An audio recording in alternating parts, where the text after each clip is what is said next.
Batman stands alone in the Batcave, watching space battle footage on a dozen screens at once. He sees gods, aliens, world killers, and he knows Gotham's shadows will not be enough next time. A strange signal appears in his data, a power spike from another universe where one man can shatter worlds. He activates an experimental dimensional bridge wired into a mother box and the Flash's stolen speed readings, locking onto that signal. The portal drags him through with a bright scream of light, and he feels the bridge burn out behind him as he falls. Wind claws at his cape. Batman is falling toward a city that is not Gotham. The skyline looks like Chicago but sharper. New towers of glass and steel. Bright ads on giant screens.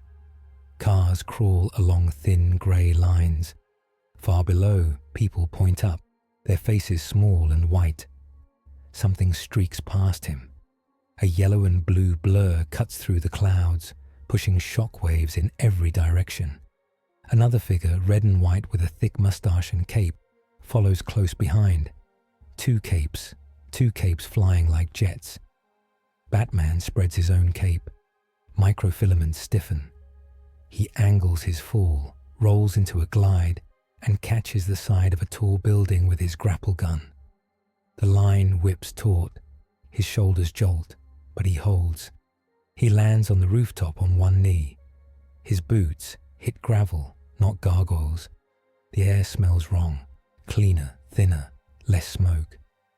In the sky, the blue and yellow figure slams into a flying monster, some kind of armored dragon with steel plates down its back. The red and white man, Omni-Man, Batman remembers from the signal, punches the creature's head sideways.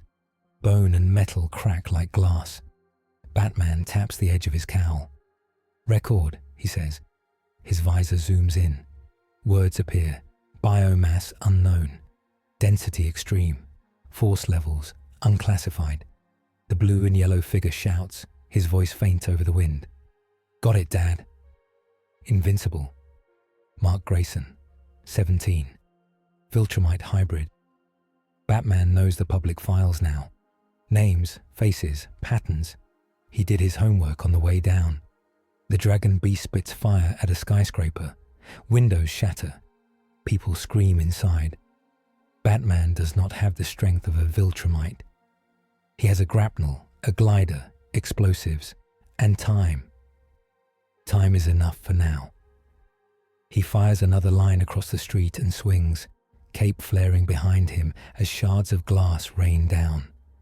He lands on a narrow ledge halfway up the burning tower, kicks through a cracked window, and enters the smoke. The hallway is full of fire and dust. Sprinklers spray half-hearted rain. A support beam has fallen, blocking the main stairwell, pinning 3 people in business clothes against a wall. They cough and cry out as the beam creaks. Batman moves fast. "Stay still," he says. His voice is calm, flat. It cuts through their panic. He slaps 3 disc-shaped charges onto the beam, then pulls a small device from his belt. One button. Short blast. The charges fire in a controlled arc, blowing out chunks of concrete beside the beam instead of the beam itself. The beam drops, lighter now. He shoulders it and shoves it aside. Muscles burn. Armor complains. He does not let the strain show. "Go," he says. "Down the hall. Use the emergency stairwell." They stumble past him, coughing, eyes wide. One looks back. "Who are you?" she asks. "Working on that," Batman answers. He pushes deeper into the floor. Outside, the dragon roars again. The building rocks. He feels the tremor. Sees another crack race up the far wall. He moves faster. He finds a child crying alone under a desk. He scoops her up, wraps his cape around her head to block the smoke, and bolts for the window. The glass is already broken. Heat pours in. He does the math in his head. Distance to the street, distance to the next roof. Weight, wind, Time. He runs, jumps, and falls into the open sky. The girl screams. Batman fires his grapnel mid-drop, hooks the neighboring building, and swings in a wide arc. The rope burns in his glove but holds. He lands hard on another roof and sets the girl down. She clings to his cape. "It's okay," he says. "Stay low. Help is coming." "How do you know?" she asks. Batman looks up. Omni-Man is up there, holding the dragon in one hand by its horn, punching through its skull with the other. Blood and fire spray out across the clouds. Invincible flies under them, catching a falling plane where both wings are already on fire. Batman's answer is simple. "Because I'm not the only one working today."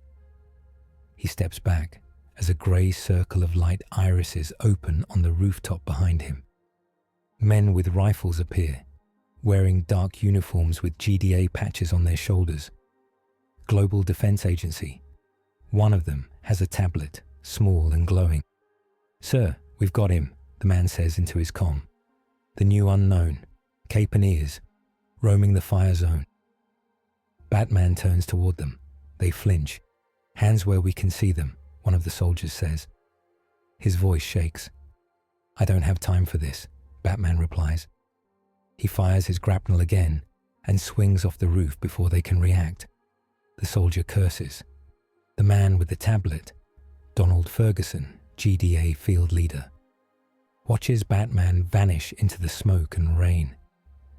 "Cecil," Donald says into his mic, "you seeing this?" In the control room deep under the Pentagon, Cecil Stedman stares at 12 screens. Omni-Man tearing a monster apart. Invincible straining under the weight of a plane. Atom Eve, far below, turning rubble into safe ramps and white foam with a wave of her hand. And now, a new feed. A dark, sharp shape cutting across the fire zone. A bat. "Yeah," Cecil says through his ever-present cigarette. "I see him." Batman spends the next 10 minutes in motion. He moves through the burning tower and the next one and the next, herding people toward exits, cutting paths with sonic charges and shaped explosives, using smoke bombs to block flames from doorways for a few seconds at a time. He never stops. He never wastes a movement. He keeps one eye on the fight in the sky. Omni-Man rips the dragon in half. Invincible, panting and shaking, sets the plane down in a river. The water hisses as the burning metal hits. People climb onto the wings. Atom Eve, pink hair and costume bright even through the haze, snaps a bridge of solid light into existence so they can reach the shore. Batman catalogues everything. Omni-Man favors raw force. Invincible works with heart, not tactics. Atom Eve is creative, flexible, fast. He notes their tells, their blind spots. The way Omni-Man glances down at his son every few seconds, checking his performance. He files it away. The dragon falls in 2 bloody halves, slamming into 2 empty skyscrapers that Omni-Man has already cleared with a rush of speed and a few sharp commands. The towers crumble, but they do not crush anyone. Not this time. Omni-Man hovers over the ruins, chest heaving. He looks down at the city like a chess player at a messy board. Invincible flies up to him, face lit with effort and pride. "Did you see that, Dad?" Mark says. "I saved the plane. I saved it." "You did," Omni-Man says. He smiles. It looks warm. It also looks thin. Batman, crouched on the skeleton of a nearby billboard, zooms in on Omni-Man's face. He knows that kind of smile. He has seen it in Gotham. Men who wear masks even when their faces are bare. He speaks softly into his cowl. "Run full profile match," he says. "Compared to prior footage. Look for pattern breaks." His onboard system works in silence, scanning years of public broadcasts, news clips, hero fights, and interviews. Omni-Man on talk shows, Omni-Man in parades, Omni-Man lifting trains and catching jets and posing with kids, Omni-Man standing with the Guardians of the Globe. Omni-Man flying home. Small ticks. Micro-expressions. Eyes that cool too fast after a big smile. Hands that clench when someone mentions Viltrum. The system pings. Emotional pattern mismatch. 22% spike over last year. Batman narrows his eyes. Something changed in this man. Something dark. He watches as Omni-Man claps Mark on the shoulder and points toward the horizon. "Come on," Omni-Man says. "Let's show them what we can really do." They fly off together, father and son streaking across the sky. "Interesting," Batman mutters. He feels the slight pulse at his wrist. He lifts his arm. His dimensional bridge bracer glows a weak, sickly blue. Diagnostics roll up the inside of his cowl. Energy core cracked. Power reserve 7%. Return path unstable. If he tries to go back now, he might tear both universes open, or he might die between them. Either way, it is not an option. "Of course," he says. The GDA portal circle opens again on the rooftop beside him. This time, Cecil Stedman himself steps through. He wears a trench coat, dark glasses, and the tired air of someone who has watched too many people die on screens. The room behind him is a blur of operators and machines. He looks at Batman. Batman looks back. Neither speaks for a long 4 seconds. "You're not on any of my lists," Cecil says at last, "and I have a lot of lists." "Good," Batman says. He stands up slowly. Cecil checks him over. Armor, cape, ears, the sharp white eyes. "No symbol," Cecil notes. "It's there," Batman says. "You just can't see it yet." Cecil smirks a little. "I'm Cecil Stedman," he says. "Global Defense Agency. You're on my planet. You're playing in my sandbox. So start talking. Who are you? Where did you come from? And why did you drop into a dragon attack like you were late for work?" Batman studies him. He hears the faint hum of the portal behind Cecil. That means controlled energy. That means a powered network, not a one-off device like his burned bridge. He files it away too. "I'm Batman," he answers. "I'm here because your world is going to need help, and because one of your heroes is lying to you." Cecil's jaw shifts.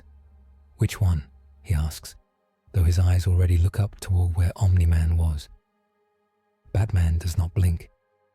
"Omni-Man," he says. "Nolan Grayson." The air around them feels colder. Cecil takes a long drag on his cigarette. "You got proof?" he asks, "or just a hunch in that cowl?" "Patterns," Batman says. "Behavior breaks, energy signatures, too many near misses with maximum casualties, too much force used on certain enemies. Something in him shifted. This isn't a normal hero midlife crisis." Cecil exhales smoke, slow. He glances back through the portal at his monitors. "Get him downstairs," he tells Donald. Donald nods. "Sir?" "Not as a prisoner," Cecil adds. "For a talk. For now." Donald relaxes a bit. Batman steps toward the portal. He stops at its edge, feeling the energy buzz in his teeth.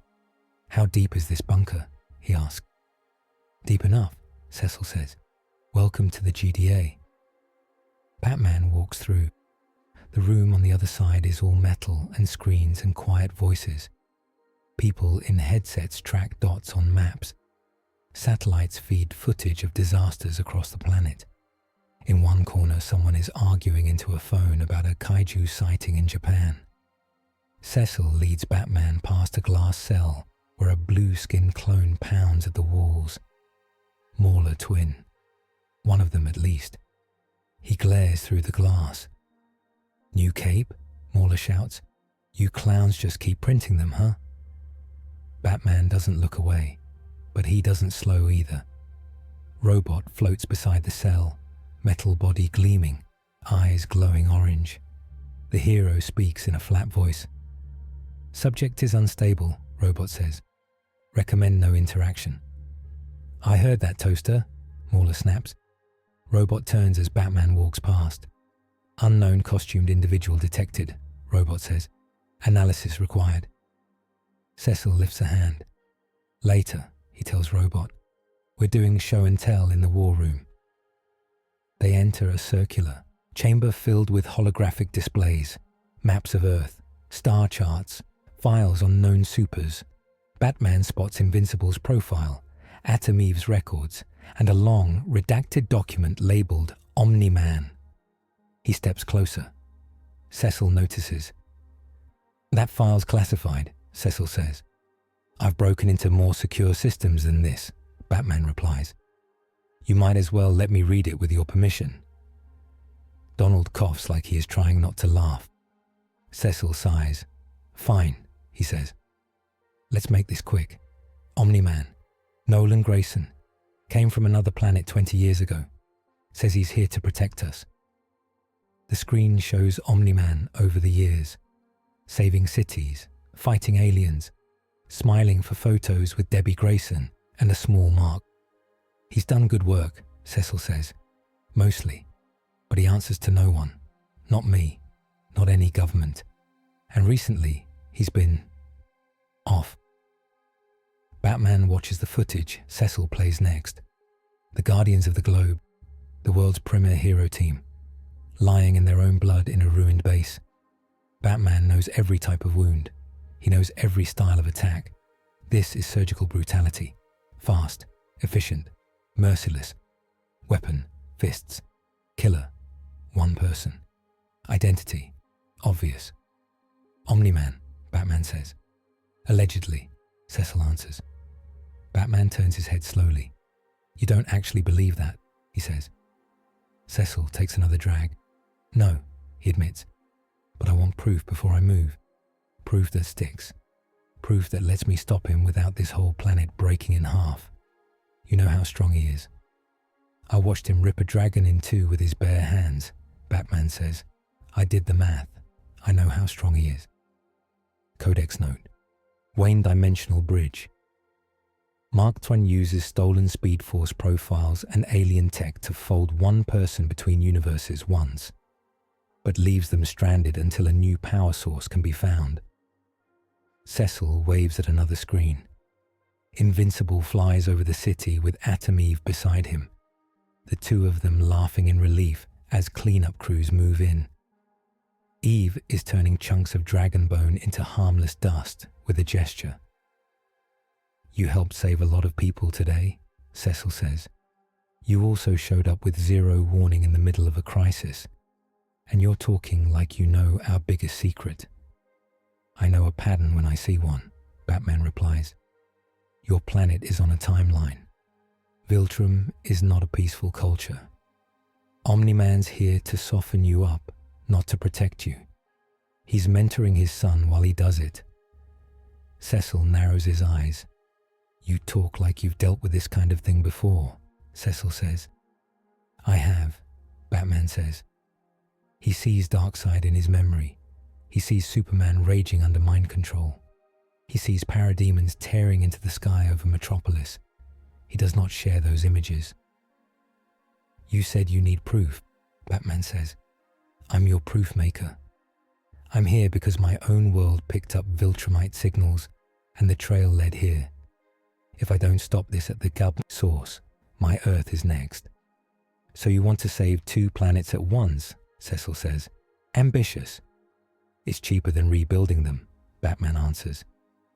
Cecil almost smiles. Okay, Batman, he says. You're hired, on a trial basis, but you work through me. You don't go rogue, you don't break my people, and you don't spook the kid until we're sure. Mark Grayson's strong, but he's still a teenager with homework and girl problems. I'm not letting him snap in half because some bat from another world whispered in his ear at the wrong moment. I don't answer to you, Batman says. I work with you, for as long as your goals line up with mine. Close enough, Cecil says. First test is simple. We've got a situation with some old friends of yours. Batman raises an eyebrow. Cecil taps a control. The screen shifts to show the Mauler twin in another lab, building something big, humming, and dangerous. Not literally your friends, Cecil says, but you know the type. Genius crooks with no off switch. They've been stealing parts for weeks, and my intel says they're due to make a big move tonight. He looks at Batman. I want to see how you work with our people, Cecil says. Invincible, Atom Eve, maybe Robot. You stop the Maulers, save whoever they're about to put in danger, and try not to kill anyone. You do that. We talk next steps on Omni-Man. Batman nods once. Where? He asks. Cecil smiles a little. I'll let the kids brief you, he says. It's their world. Come on. You can meet the boy in person.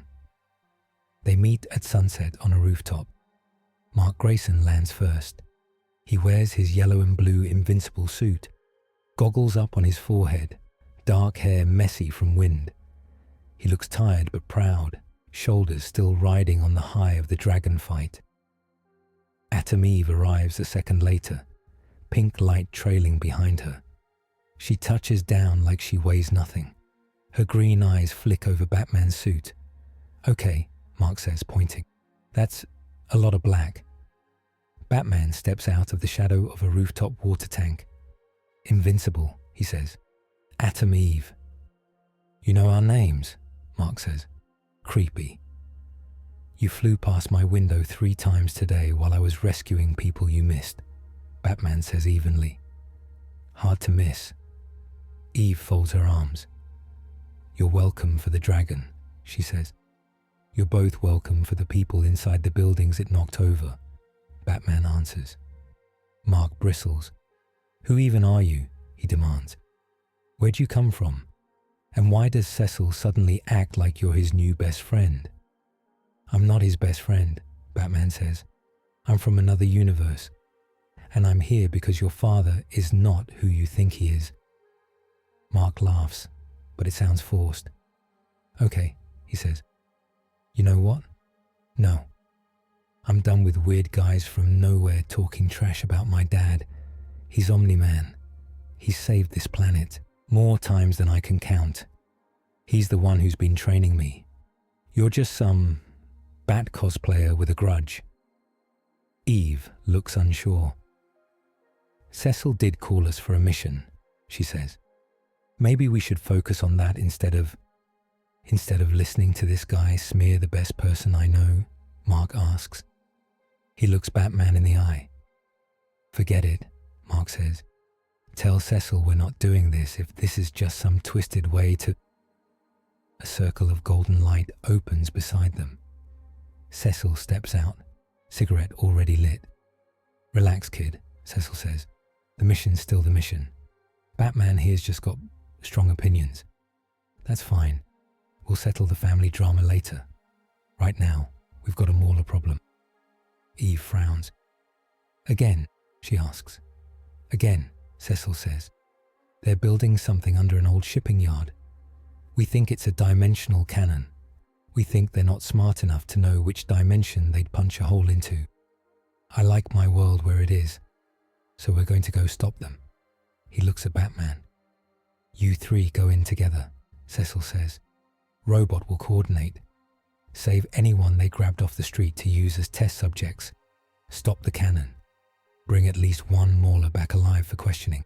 That's it. Nice, simple, practice mission. Under a shipping yard? Batman asks. Cecil nods. Great, Batman says.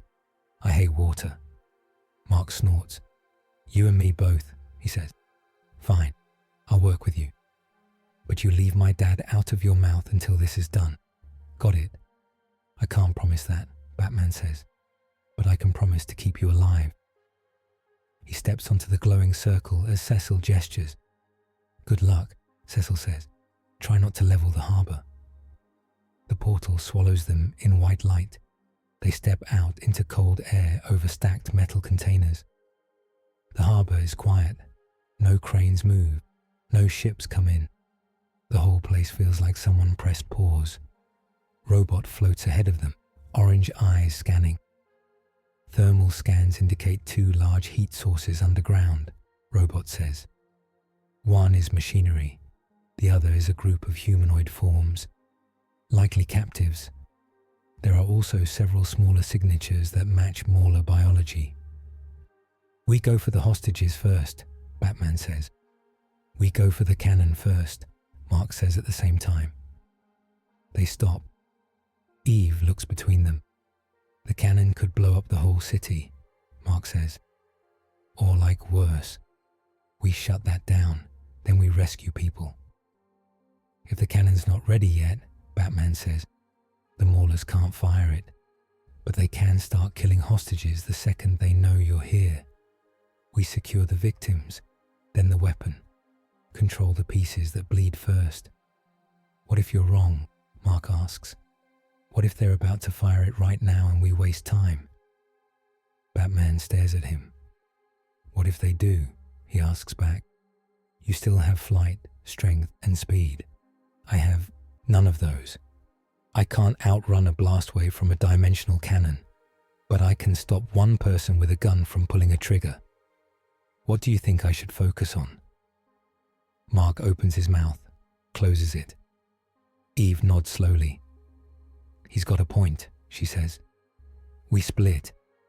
I can bend the weapon apart at the last second if they start it. You two take hostages. Robot chimes in. Splitting increases risk factors, Robot says. But in this case, flexible response may be optimal. I will monitor power build-up in the device. If it crosses a threshold, I will call Adam Eve to the cannon. Mark sighs. Fine, he says. But if anyone dies because we went for hostages first?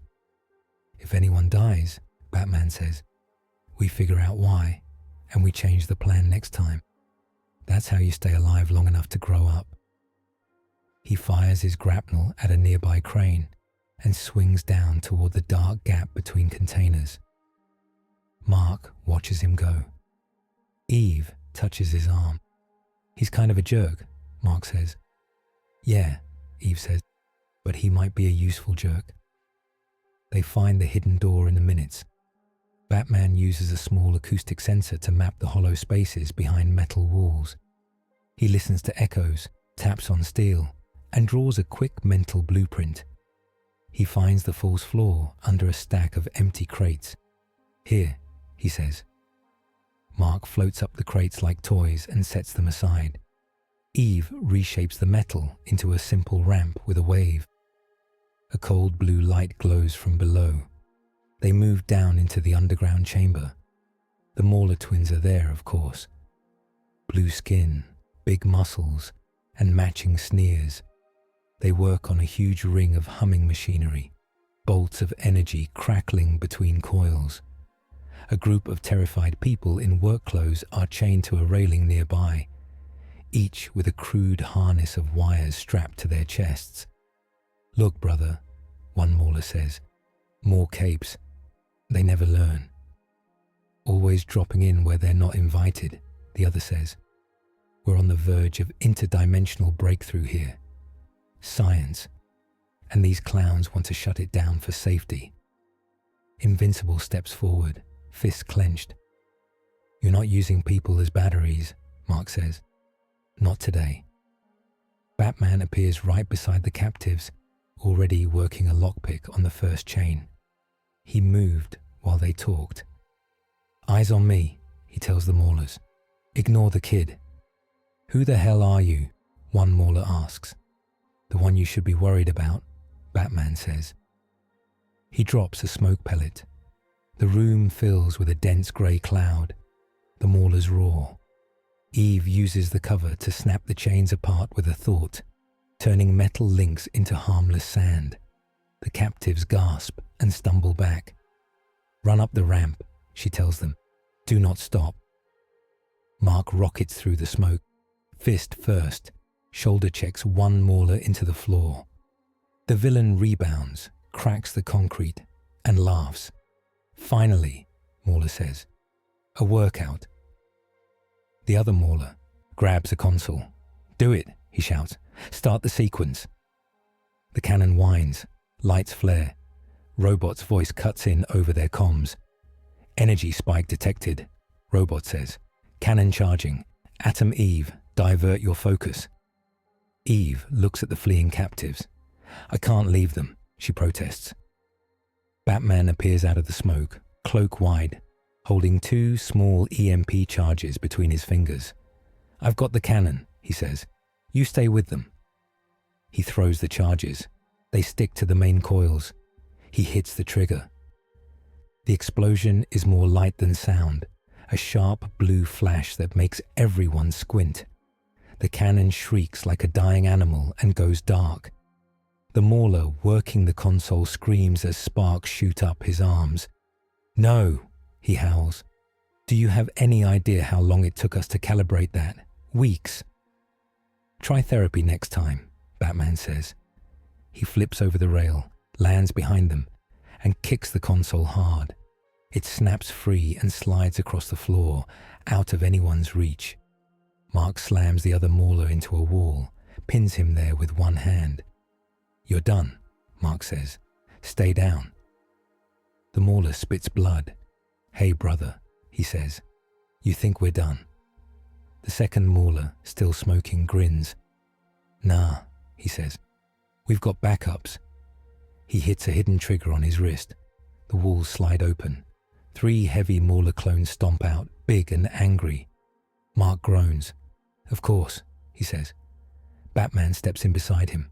Hit them high, Batman says. I'll take low.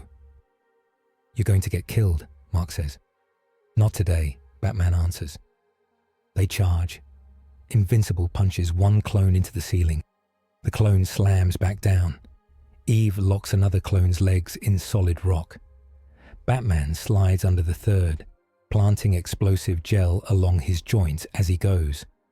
He clicks a detonator. The clone's knees and elbows blow sideways. The big body drops, stunned. Mark watches, impressed despite himself. Okay, he says. That was pretty cool. Focus, Batman says. They clear the room in under a minute. 1 Mauler twin knocked out. 1 Mauler twin wrapped in pink crystal. 3 clones disabled. Hostages gone up the ramp. Cannon dead. Robot floats in through the hatch, scanning. Mission success probability, 94%, Robot says. Acceptable. Batman's heart rate is high but steady. Sweat runs down his neck under the cowl. He steps over the wreckage of the cannon and looks at the flickers of energy still crawling along the floor like dying lightning. For a moment, the pattern of the crackles is familiar.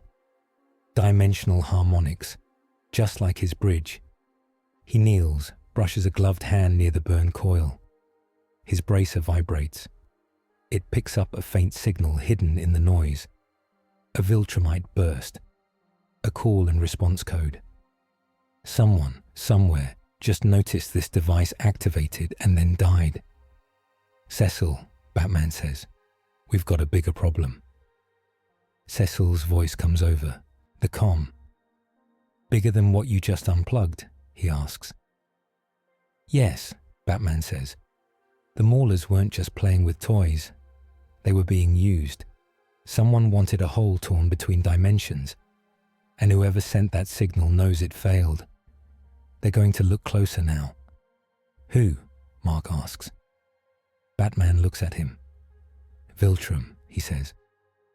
Up to now, Batman has dropped into this new world, saved lives in a dragon attack, stepped into Cecil's shadow war, and helped Invincible and Atom Eve stop a Mauler-built dimensional cannon. He has also felt something reach back along the wires and look their way. Back at the GDA, the debrief is tense. Mark stands with his arms folded, still in costume. A bruise forming along his jaw, where one of the Mauler clones got in a lucky shot. Eve sits on a console edge, sipping water. Batman stands, as always, a few steps back from the table, mostly in the dark. Cecil reviews the footage on a big screen. You got the hostages out, Cecil says. You stopped the cannon. You brought us one Mauler twin in one piece and 3 clones that can probably be scraped into one more. That's a good night in my book. Robot floats nearby, projecting a small hologram of the Mauler tech. Dimensional harmonics are crude but present, Robot says. This device aimed at coordinates outside our reality. The energy pattern does not match any known Flaxen or Sequid signature. Batman steps forward. It matches Viltrum, he says. Robot's eyes brighten. Confirming, Robot says, cross-referencing with Omni-Man's entry record. Energy spike patterns are similar. 82% match. Mark clenches his fists. You're saying my dad had something to do with this? He asks. No way, no way. I'm saying some Viltrumite tech or signal piggybacked on your local criminals, Batman says. Your world is on a stage now. Somebody out there is watching you, and your father is the only confirmed Viltrumite on this planet. Plus Mark, Eve says quietly. Plus Mark, Batman agrees. Half Viltrumite. That makes you a target. Cecil rubs his forehead. So we're on some kind of cosmic radar now, Cecil says. Because Blue Frankenstein down there wanted to make a quick buck. Great. He looks at Batman. You said your own Earth picked up Viltrumite signals, Cecil says. You think this is the same crowd? Yes, Batman says. Different angle, same teeth. Mark shakes his head. This doesn't prove anything about my dad, Mark says. He doesn't talk about his past much. But he's here for us, for my mom, for me. He's not... Cecil cuts in. We're not putting Omni-Man on trial tonight, Cecil says. We don't have enough, yet. What we do have is a new problem. If Viltrum is watching, they might send more of their people. Or they might send something worse. And we have a gap in our homework because someone decided to sleepwalk their way through the last 20 years of alien diplomacy. He glares around the room. Present company excluded, he adds. Batman looks at the big display. Viltrumites don't send warnings, he says. They send scouts. Then they send armies. Your world is in between those steps. That means we have a little time. Not much. How much is a little? Eve asks. Best case, Batman says, years. Worst case, weeks. Mark snorts. Great, he says, as if finals weren't stressful enough. Batman turns toward him. You want a simple rule? Batman asks. Here it is. When you have a little time, you use it. You train. You learn. You plan for the worst while you hope for the best. That your motto or something? Mark asks. Batman's voice softens, just a bit. My motto is simple, he says. No one dies if I can stop it. Eve studies him. That's impossible, she says. I know, Batman says. That's why I never stop working. The room goes quiet. Even Cecil seems to think about that. After the debrief, they go their separate ways. Eve flies home, pink light trailing, to a small house with parents who do not quite understand what she does at night. Mark flies home to a modest house in the suburbs. He lands on the front lawn, takes a breath, and walks in through the front door. Hey, honey, Debbie Grayson calls from the kitchen. Everything okay out there? Yeah, Mom, Mark says. Just another GDA thing. Maulers again. You know, Tuesday. Debbie pokes her head out, wiping her hands on a towel. She smiles. You're not hurt? She asks. Nah, Mark says. Eve and I handled it. There was this other guy there too. New hero. Batman. Total jerk. But he helped. Debbie's brows lift. Batman, she repeats. Sounds dramatic. You have no idea, Mark says. He walks into the living room. Omni-Man sits in his armchair, reading a book like nothing in the world could ever surprise him. He looks up, smiles. Hey, Sport, Nolan says. Heard you had a productive day. Cecil must have called him. He always does. Mark drops onto the couch. Yeah, Mark says. Dragons, Maulers, dimensional cannons, bats. Bats? Nolan asks. New guy, Mark says. Dresses all in black, no powers. Says he's from another universe. Thinks you're evil. He says it like a joke. He waits for his dad to laugh. Nolan does laugh. But it's the wrong kind of laugh. It's a little too hard, a little too quick. People from other universes, Nolan says. Always so dramatic. What's his problem with me? Something about Viltrum, Mark says. He thinks you're going to conquer us, or something. It's stupid. Nolan's eyes flicker. Did he now? Nolan says. Debbie appears behind them, frowning. Mark, she says. That's not funny. I'm not joking, Mom, Mark says. He really said that. Cecil didn't shut him up either. He just kind of listened. Debbie's hand tightens on the towel. Nolan closes his book. Well, Nolan says, sounds like I should meet this Batman. Mark shrugs. Cecil already hired him, Mark says. He works for the GDA now, kind of. We had to listen to him talk about patterns, and no one dies if I can stop it, for like an hour. Nolan stands up. He looks at his son. You know, I'd never let anything happen to this planet, Nolan says. Right? Mark meets his eyes. Yeah, Mark says. He believes it, or he wants to. Nolan smiles. Good, Nolan says. Because if this Batman thinks he can come into my world and start telling my son not to trust me, he's in for a very rude welcome. He pats Mark's shoulder. Get some rest, Nolan says. We'll train tomorrow, harder. If Viltrum is watching, we need to be ready. He walks past Debbie into the kitchen. She watches him go, face tight. She looks back at Mark.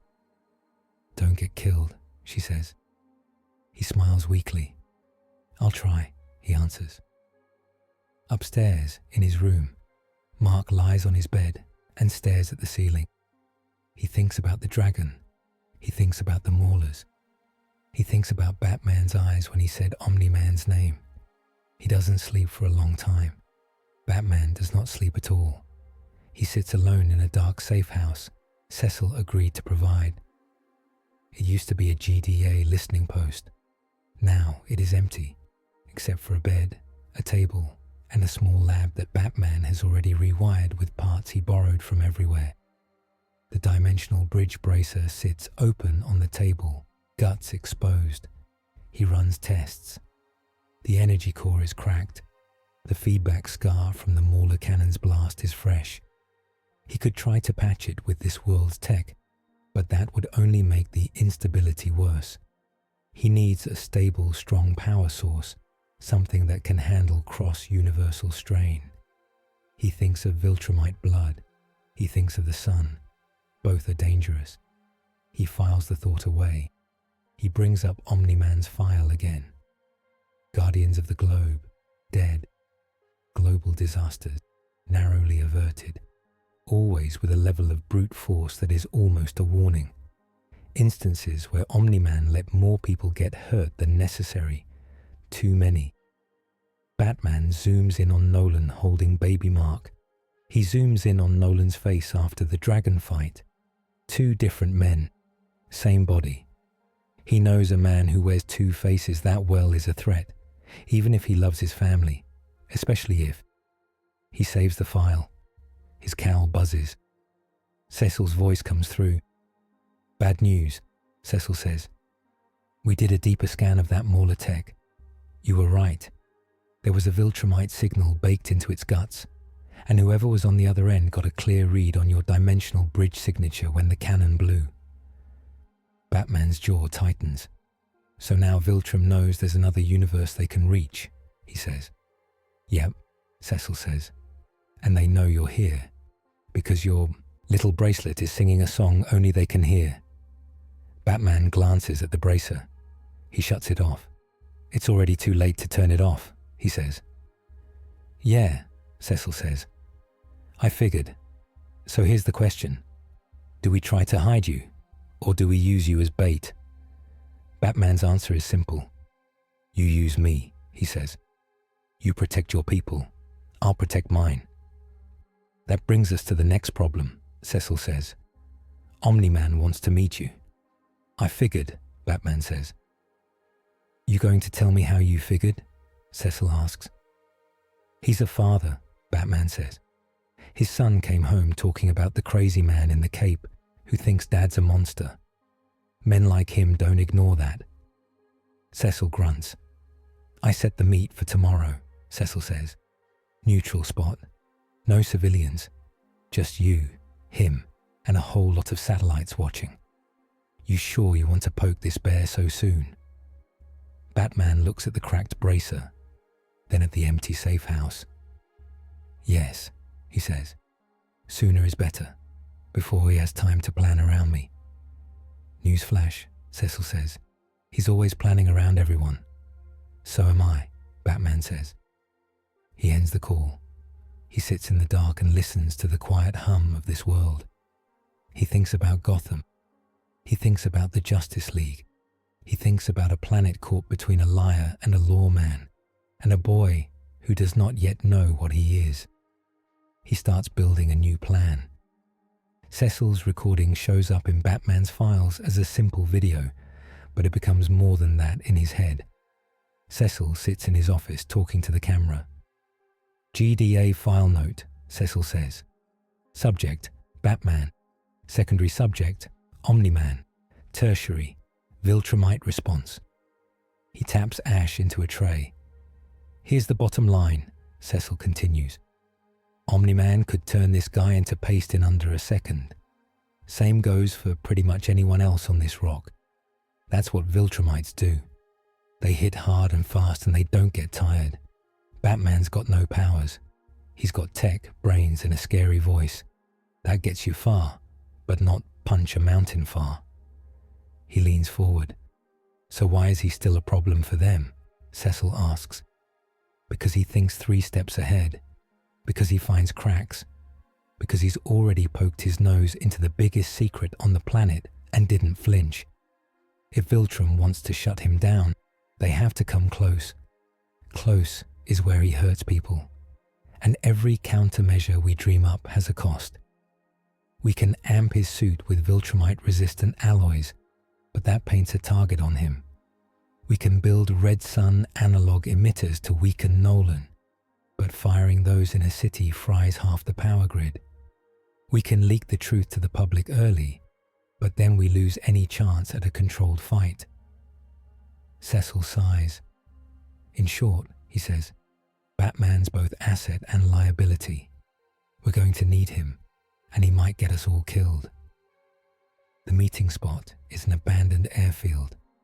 Long, cracked runways stretch out under a grey sky. Old hangars rust quietly at the edges. No one lives within 50 miles. Cecil picked it for that reason. Batman arrives first. He stands in the open, cape hanging still in the wind, a small device in his hand. It looks like a sleek black disc. Above him, several GDA stealth drones watch from high altitude, invisible to normal eyes. Cecil's voice comes over his earpiece. You don't have to stand dead center like that, you know, Cecil says. You could take cover. He would see me anyway, Batman says. This is cleaner. You're a stubborn man, you know that, Cecil says. Yes, Batman says. A dot appears in the sky. It grows fast. Omni-Man lands 10 meters away in a blur of red cape and white hair. The ground cracks under his boots. He stands relaxed, arms at his sides, but there is nothing relaxed about his eyes. Batman, Nolan says. I've heard a lot about you in the last 24 hours. Omni-Man, Batman says. I've heard more than enough about you in the last 20 years. They look at each other. The wind blows dust between them. Nolan's gaze flicks to the disc in Batman's hand. What's that? He asks. A precaution, Batman says. Non-lethal, mostly. You don't need to worry about it if you don't attack me. Nolan smiles, slow. You think that thing could stop me? He asks. No, Batman says. I think it could slow you down, long enough for me to hit you with something else, long enough to make you show your hand. Nolan's smile fades. You're very sure of yourself for a man with no powers, Nolan says. I'm not the strongest man in my world, Batman says. I'm the one who plans for the strongest when they fall. Superman, Nolan says. Batman's jaw tightens. You've been reading, Batman says. Cecil shared, Nolan replies. Your world, your friends, your battles. I have to admit, I'm impressed. You've stood next to gods and didn't break. I watched a god break, Batman says. That's why I'm here. Nolan steps closer. The air pressure spikes. Mark told me what you said, Nolan says. About me. About Viltrum. You talk a lot for someone who doesn't know the first thing about my people. I know enough, Batman says. Oh, Nolan asks. Tell me then, what do you know? I know Viltrum culled its own population to leave only the strongest, Batman says. I know you spread out across space, conquering planets, breeding with weaker species to make soldiers and scouts. I know you're not here out of charity. You're here to soften this world, to make it ready for an empire that doesn't know mercy. Nolan's eyes narrow. Cecil really did tell you everything, he says. Cecil told me some, Batman says. I filled in the rest. Patterns, remember. Nolan's fists clench. And what do you plan to do about it? Nolan asks. You think you and your little gadgets can stop Viltrum? No, Batman says. But I can put you off balance. I can give Mark enough truth to make his own choice. And I can prepare this world so that when your empire comes, they don't walk in the front door without a fight. Nolan moves. He's a blur of red and white. 1 second, he's 10 meters away. The next, he's right in front of Batman. Hand on his throat, lifting him off the ground. The disc falls from Batman's hand and rolls away. You're very brave, Nolan says softly. Or very stupid. Batman's boots dangle. He does not grab at Nolan's wrist. He does not panic. He looks past Nolan at where he knows the GDA drones are. He speaks clearly. Now, he says. The ground under Nolan's feet explodes. Not a big blast, a focused one. Batman had placed the charges earlier. Nolan is not hurt, but he is moved. For a fraction of a second, his grip loosens. Batman twists, breaks free, rolls, and hits a small transmitter on his belt. The disc on the ground unfolds. 3 thin panels snap out and shoot up a web of blinding light around Nolan. The Viltrumite stops, surprised. He touches the light. It crackles and flares, pushing back against him. He pushes harder. The field bends. Interesting, Nolan says. Graviton mesh, Batman says. Amplified with a local field generator. It won't hold you, but it will annoy you. Nolan smiles again. He steps forward. The mesh strains. Then it shatters. Shards of hard light scatter and fade. Annoying, Nolan agrees. He charges. Batman dives aside. The air where he was standing a second ago explodes into a crater as Nolan's fist hits it. Batman throws 3 small objects as he rolls. They stick to Nolan's chest and shoulder. Nolan, Cecil's voice snaps in Batman's ear. We agreed. No lethal force. Remember the part where I said I'd blow your eardrums out if you broke that rule? Nolan snarls. He rips one of the devices off. It detonates in a blast of concentrated sound. He staggers, hands flying to his ears. The other 2 go off a beat later. Batman gets to his feet, chest heaving.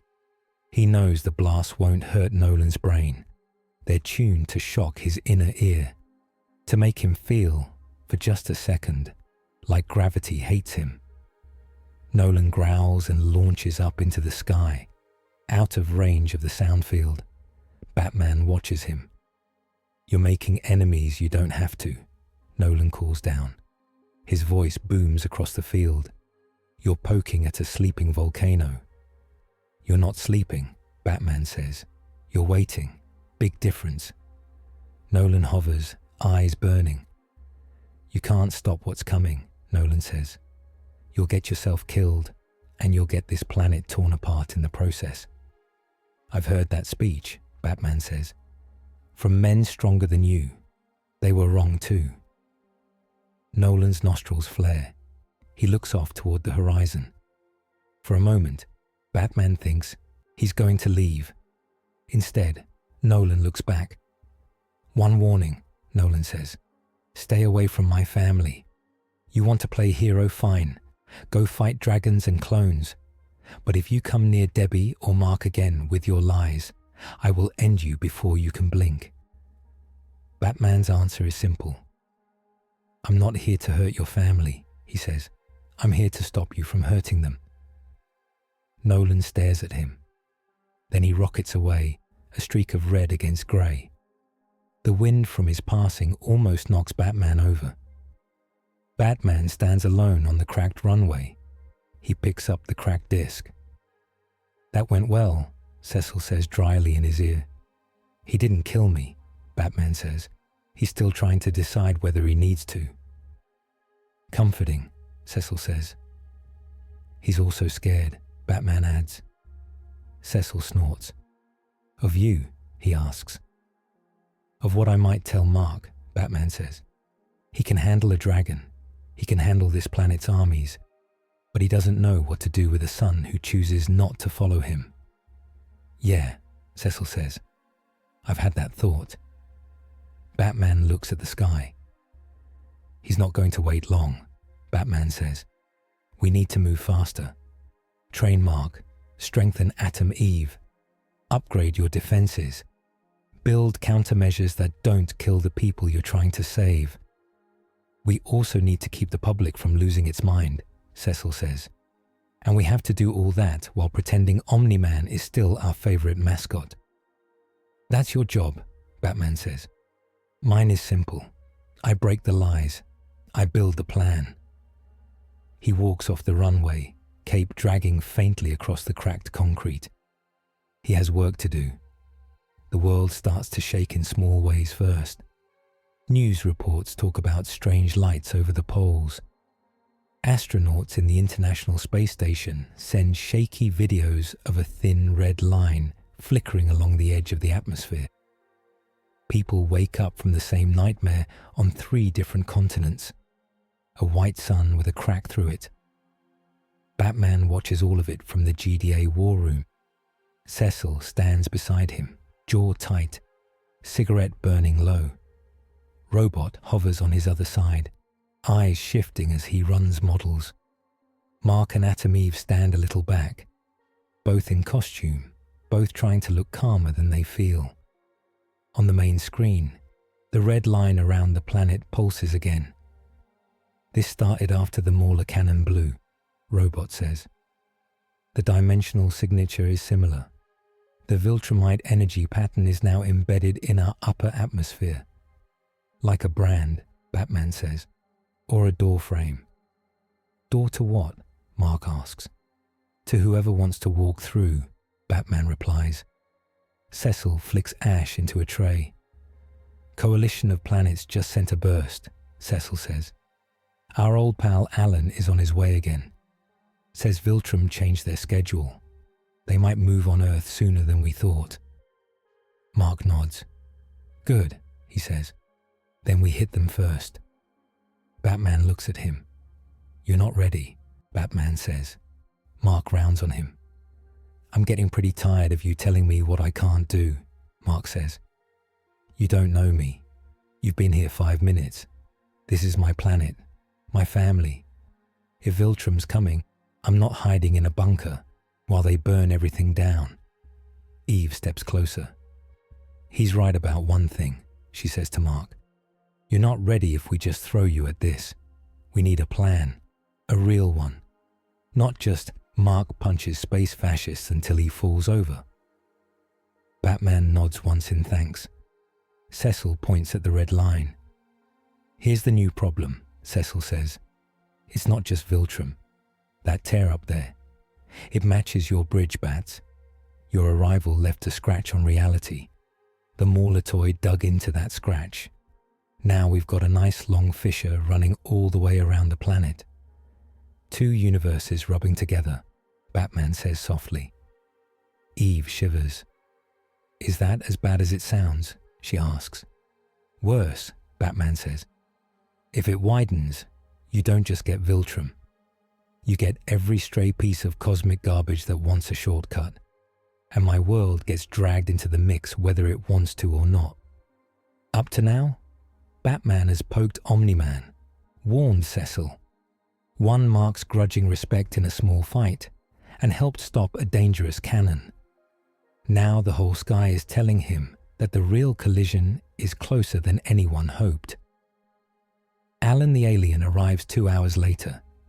He streaks down from space in a ball of fire, slams into a GDA landing pad that Batman suspects was built just for these visits, and climbs out, rubbing his head. Man, Alan says, you people really need better traffic control up there. Viltrumite signals, weird dimensional cracks, random bat guy. It's a mess. Batman steps forward. I'm the random bat guy, he says. Alan stares at him. Okay, whoa, Alan says. You're different. I like the look. Very, I haven't slept since the last big war. Accurate, Batman says. Cecil clears his throat. Alan, Cecil says. Focus. Tell us what you found. Alan sobers. He taps a device on his wrist. A hologram of a star map appears in the air, dotted with glowing red spheres. These are Viltrum-affected worlds, Alan says. Planets they've taken, planets they've wrecked, planets that are now valued members of the Empire.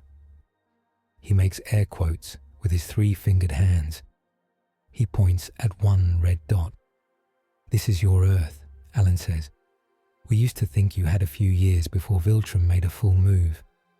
Omni-Man was a long-term scout, but a few weeks ago, we picked up a new signal.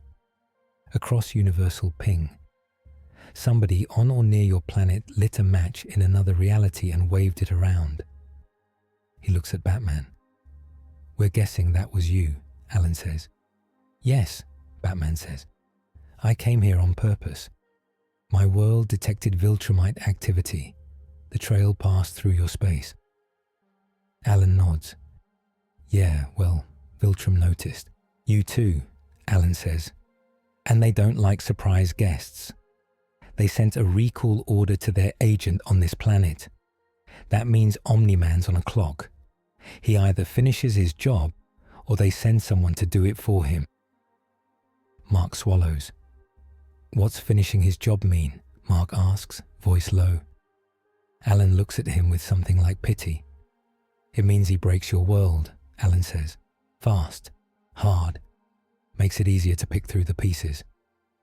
Silence. Robot servos whir quietly. Debbie Grayson, who has stayed at the back of the room until now, steps closer. Cecil insisted she be here this time. Batman agreed. She looks at Alan. You're sure, Debbie says, about all of this? Alan nods. I've seen it, he says. Too many times. Viltrumites don't bluff. They send one agent. If he fails to turn the planet, they send more. And if all else fails, they just smash it. Debbie looks at Batman. You said my husband was lying, she says.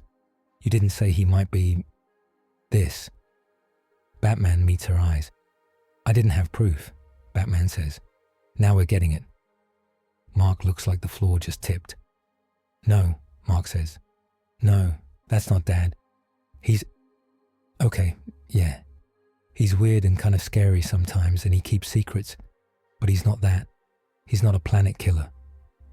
Alan sighs. I'm sorry, kid, he says. I really am. But Viltrumites are made for this. Some of them crack, sure. Some of them go soft. But most follow orders. Batman's voice cuts in, softer than before. There's a chance, Batman says.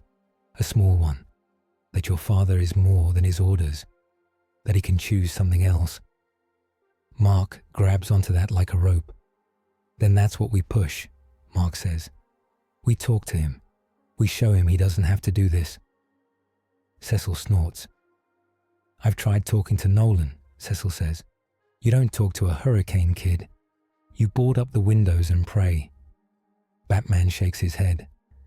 You're both right, he says. We talk. We plan for the worst. We give him a chance to choose. But we do it on our terms, not his. Debbie looks at him. And what does that mean? She asks. It means we force a confrontation before Viltrum forces one on us, Batman says. Nolan is going to move. We can't wait for him to pick the battlefield. We pick it. Alan raises a brow. Bold, Alan says. Also very, very dangerous. Batman nods. Yes, he says. That's the job. Cecil does not like the idea. He likes it anyway. He sits alone in his office later, watching Omni-Man's movements across the globe. Nolan is quieter than usual. Fewer public appearances. More time in the stratosphere, alone. Cecil taps a pen on his desk. Robot, he says. How many Viltrumite-level threats can we handle at once? Robot's voice comes out of the ceiling. 0, Robot says. We can stall one for a short period with all available resources. 2 would overwhelm our defenses. 3 or more would end civilization on this planet in hours. Cheery as always, Cecil mutters. All right, if we pick a fight with Nolan now before his friends show up, what's our best case? Best case, Robot says. Omni-Man defects from Viltrumite orders under emotional stress and chooses to protect Earth instead. Worst case, he kills Invincible, Batman, and the majority of our frontline heroes before leaving to prepare the invasion. And the most likely case? Cecil asks. Unknown, Robot says. Too many variables. The presence of Batman is already an outlier. His arrival has changed Nolan's behavior in ways I cannot fully model. Cecil leans back. Yeah, he says. He does that. He opens a secure channel. Batman, he says. You still awake? I'm always awake, Batman answers. Cecil doesn't doubt that. We're going to do it, Cecil says. We're going to force Omni-Man's hand. You still willing to stand in the blast zone? Yes, Batman says. But Mark has to be there. That kid is barely holding it together as is, Cecil says. You put him in front of his dad. When the truth drops, he might break. He will break, Batman says. Then he will stand back up. Or he won't. Either way, the decision is his, not ours. Cecil pinches the bridge of his nose. I hate it when you're right, Cecil says. I'm not right, Batman says. I'm out of options. They pick a simple spot for the confrontation, the same airfield as before. Cecil tells Nolan he wants a chat. Routine check-in, he says, like Omni-Man believes that. Batman stands on the runway again. This time, Adam Eve stands beside him. You know this is probably going to go wrong, Eve says. Yes, Batman says. You know he could kill you in about 2 seconds, she says. Yes, Batman says. You're still doing it, she says. Yes, Batman says. She shakes her head. You're worse than Mark, she says. At least he jokes while he runs at the impossible. Batman glances at her. Humor is a luxury, he says. You use it when you can. Eve snorts. Is that your way of saying you actually can joke? She asks. Once or twice a year, Batman says. On special occasions. She smiles despite herself. Mark lands a moment later. He looks shaky, eyes shadowed. Mom's at the GDA with Cecil, Mark says. Alan too. Robot says he'll monitor from orbit. You sure this is the right way? No, Batman says. But it's the way we have. Mark swallows. Okay, he says. Let's do it. The air grows heavy. Omni-Man descends slowly this time, cape drifting, eyes cool.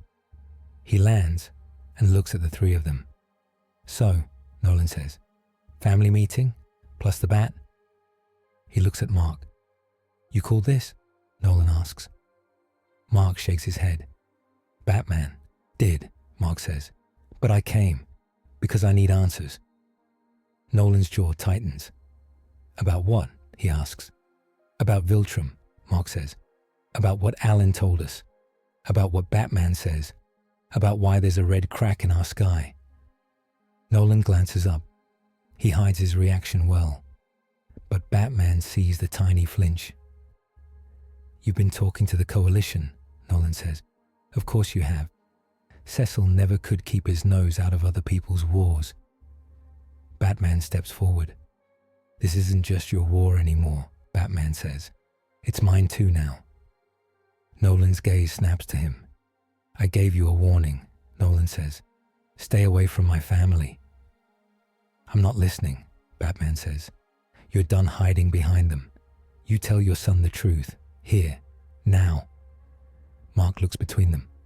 Dad, Mark says, is it true? Are you here to conquer us, to conquer Earth? Silence. The only sound is the wind. Nolan closes his eyes for a moment. When he opens them, they're harder. Yes, Nolan says. Mark staggers as if hit. Eve grabs his arm. That's not funny, Mark says. You don't joke about that. I'm not joking, Nolan says. His voice is flat, almost empty. I was sent here by the Viltrum Empire, Nolan says. I was ordered to weaken this planet, to remove threats, to prepare you for our rule. Mark's face crumples. Dad, he whispers, why didn't you tell me? Because you weren't ready, Nolan says. You're still not. But Viltrum isn't patient. They know about the bat. They know about the crack in the sky. They'll come soon, very soon. And when they do, you need to be on the right side. What side is that? Batman asks. The winning one, Nolan says. Batman's voice stays calm. And what happens to the people who don't bow? Batman asks. Nolan doesn't look away. They die, Nolan says. Most of them. Some join us. Some don't get the chance. Mark's hands shake. These are people, Mark says. My friends. My mom. Me. You're talking about killing them like they're numbers. They are numbers on the scale of the Empire, Nolan says. You, Mark, are more than that. You're my son. You're Viltrumite. You and I can stand above this world together. We can be its protectors under Viltrum's rule. You'll live for thousands of years. You think these people matter next to that? Yes, Mark says. They do. They're my life. They're my home. You're thinking like a child, Nolan says. I am a child, Mark snaps. And you're asking me to help you kill everyone I care about. Batman steps in, voice like a knife. You had a choice, Batman says to Nolan. Every day, for decades. You could have taken your family and left. You could have defied your orders. You didn't. You stayed. You built a life. You made them love you. And now, you want to throw that away, because it's easier than standing up to your own kind. Nolan's eyes blaze. You know nothing about Viltrum, Nolan says. Defying them is not an option. There's always an option, Batman says. You just don't like the cost. Nolan moves. He's on Batman before Mark can blink. The punch hits Batman's chest like a car crash. Armor plates crack, ribs scream. Batman flies back 20 meters, rolls, and lies still for a second, lungs refusing to work. Eve shouts his name. Mark lunges at his father. Leave him alone, Mark yells. Nolan catches Mark's fist with one hand. He doesn't even flinch. You're siding with him, Nolan says, shocked. I'm siding with Earth, Mark says. With Mom, with everyone.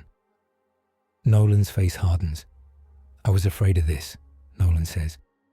Viltrumites raised among lesser species sometimes soften, but I thought better of you. He throws Mark into the air like a rag doll. Mark spins, catches himself, and rockets back down, fists swinging. The fight begins. They move too fast for normal eyes.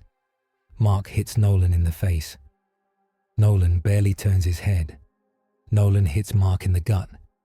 Mark spits blood, flies through an old control tower, and comes out the other side in a cloud of broken glass.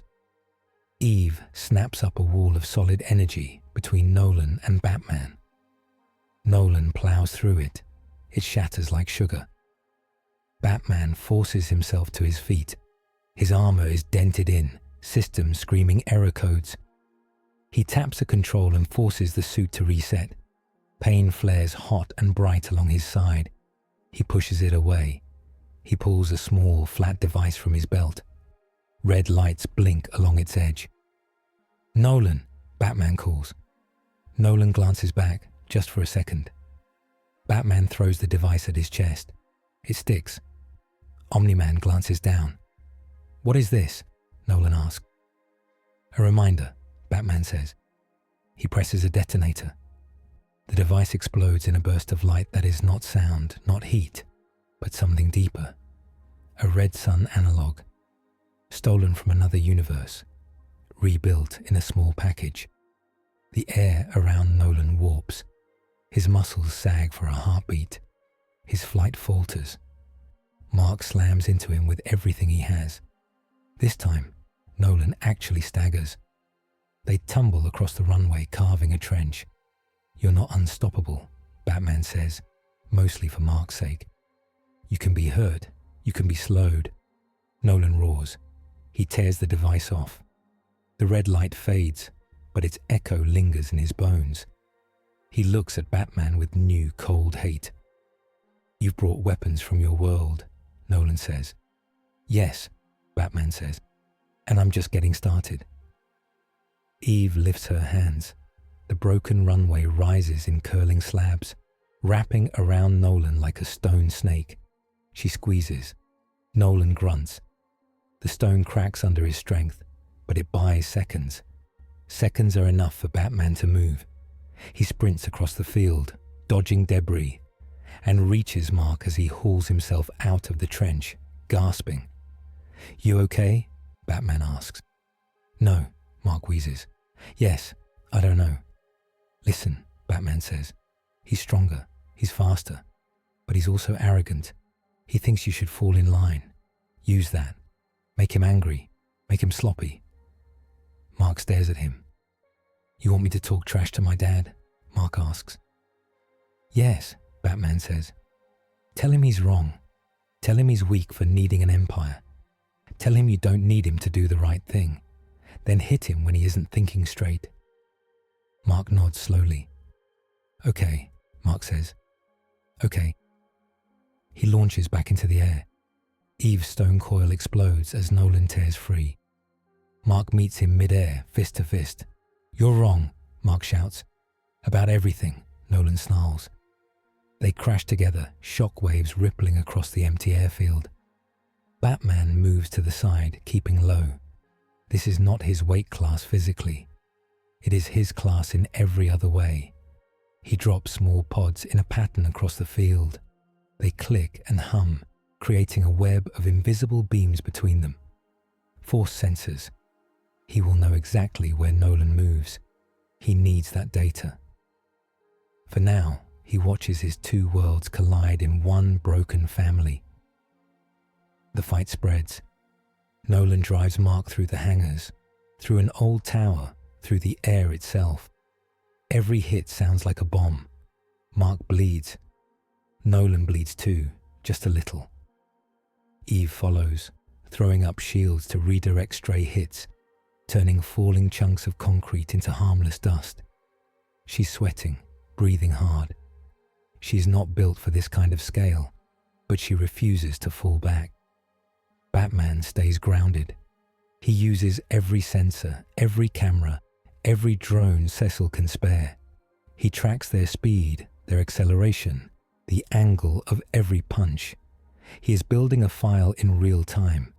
How to fight a Viltrumite, how to survive one, how to kill one if there is absolutely no other choice. Cecil's voice is tight over the comm.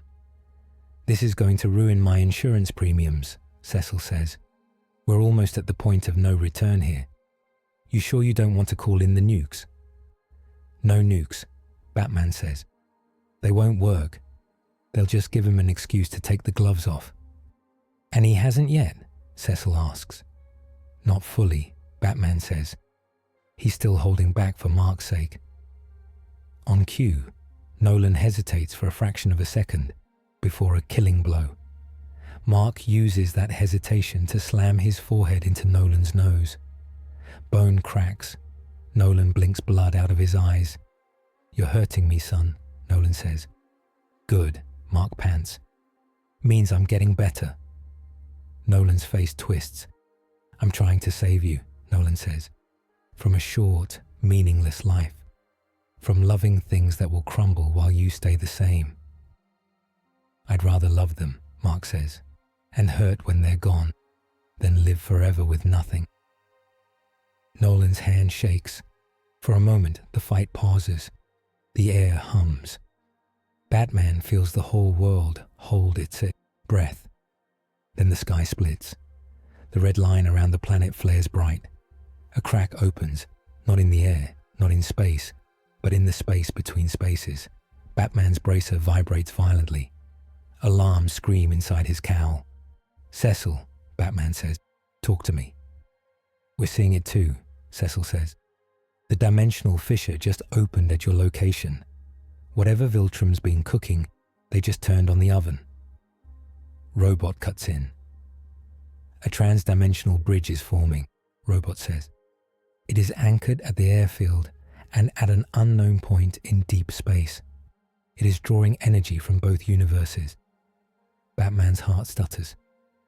My world, he says. Yes, Robot replies. The other anchor point is near the coordinates your bridge originally used. Viltrum is not just coming here. They are creating a corridor that touches both Earths. Nolan looks up at the crack. His face changes. That's new, Nolan says. You didn't know? Batman asked, surprised. Nolan glares at him. I knew they'd send more Viltrumites, Nolan says. I didn't know they'd link another universe into the process. The crack widens. Lightning made of red light flickers down, lashing the ground. Batman's bracer glows white hot. He grits his teeth as pain shoots up his arm. He rips the device off and throws it. It clatters across the concrete and lies there sparking. Batman, Eve calls. I'm fine, he lies. He's not fine. His only reliable way home is now a broken magnet for apocalypse. Above them, something moves behind the crack. Shapes, armors, eyes like small suns, Viltrumites, plural. Alan's voice comes through in a shout. Coalition sensors just went crazy, Alan says. They're opening a dual front corridor. They're going to hit both your Earth and the Bats.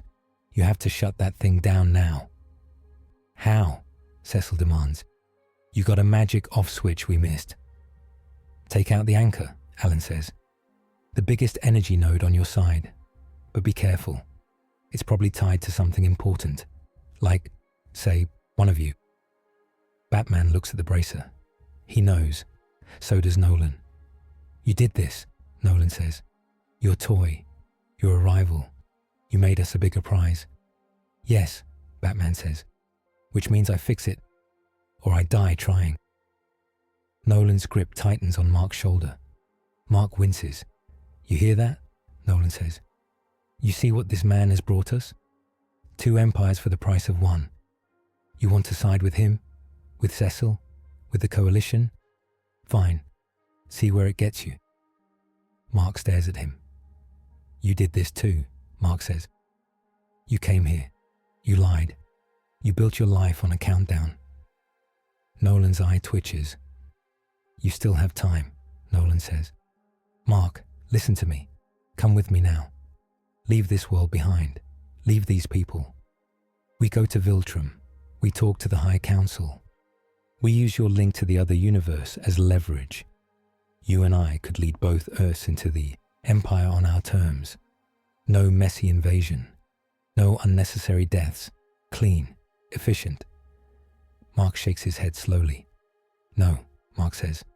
I'm not leaving Mom. I'm not leaving Earth. I'm not leaving them to you. Nolan's voice drops. Think, Nolan says. In 500 years, what will this planet be? Dust, broken cities, dead languages. You'll still be young. Everyone you care about will be gone. What will you have then? Mark's answer is simple. I'll have what I chose, Mark says, and I'm choosing them. Nolan looks like something breaks inside him. Then you leave me no choice, Nolan says. He hurls Mark into the sky with a scream. He flies after him, both of them shooting up toward the crack. Eve starts to follow. Batman grabs her arm. Don't, Batman says. You'll die up there. The energy is too strong. I can't just let them kill each other, Eve cries. You can, Batman says, because you must. We have another job. We take out the anchor. Eve looks at the sparking bracer. You mean that, she says. But if we destroy it, you can't get home. Batman's face does not change. I know, he says. He picks up the bracer, ignoring the heat. His glove smokes. You're just okay with that? Eve asks, stunned. No, Batman says. I'm never okay with it. But my world will have to fend for itself for now. This one is in front of me. He looks at the crack, at the shapes behind it, at two tiny figures, father and son, beginning to trade blows near its edge. What's the play? Eve asks. Robot, Batman says. Can we move the anchor? Redirect it? Possibly, Robot says. If a skilled matter manipulator were to reshape the device around a new core with different coordinates, we might be able to aim the corridor somewhere else. But the energy levels involved would be extreme. Eve's eyes widen. You want to move the bridge, she says. Send the Viltrumites somewhere else. Not somewhere else, Batman says. Someone else. Me. Eve stares at him like he's insane. Absolutely not, she says. That's suicide.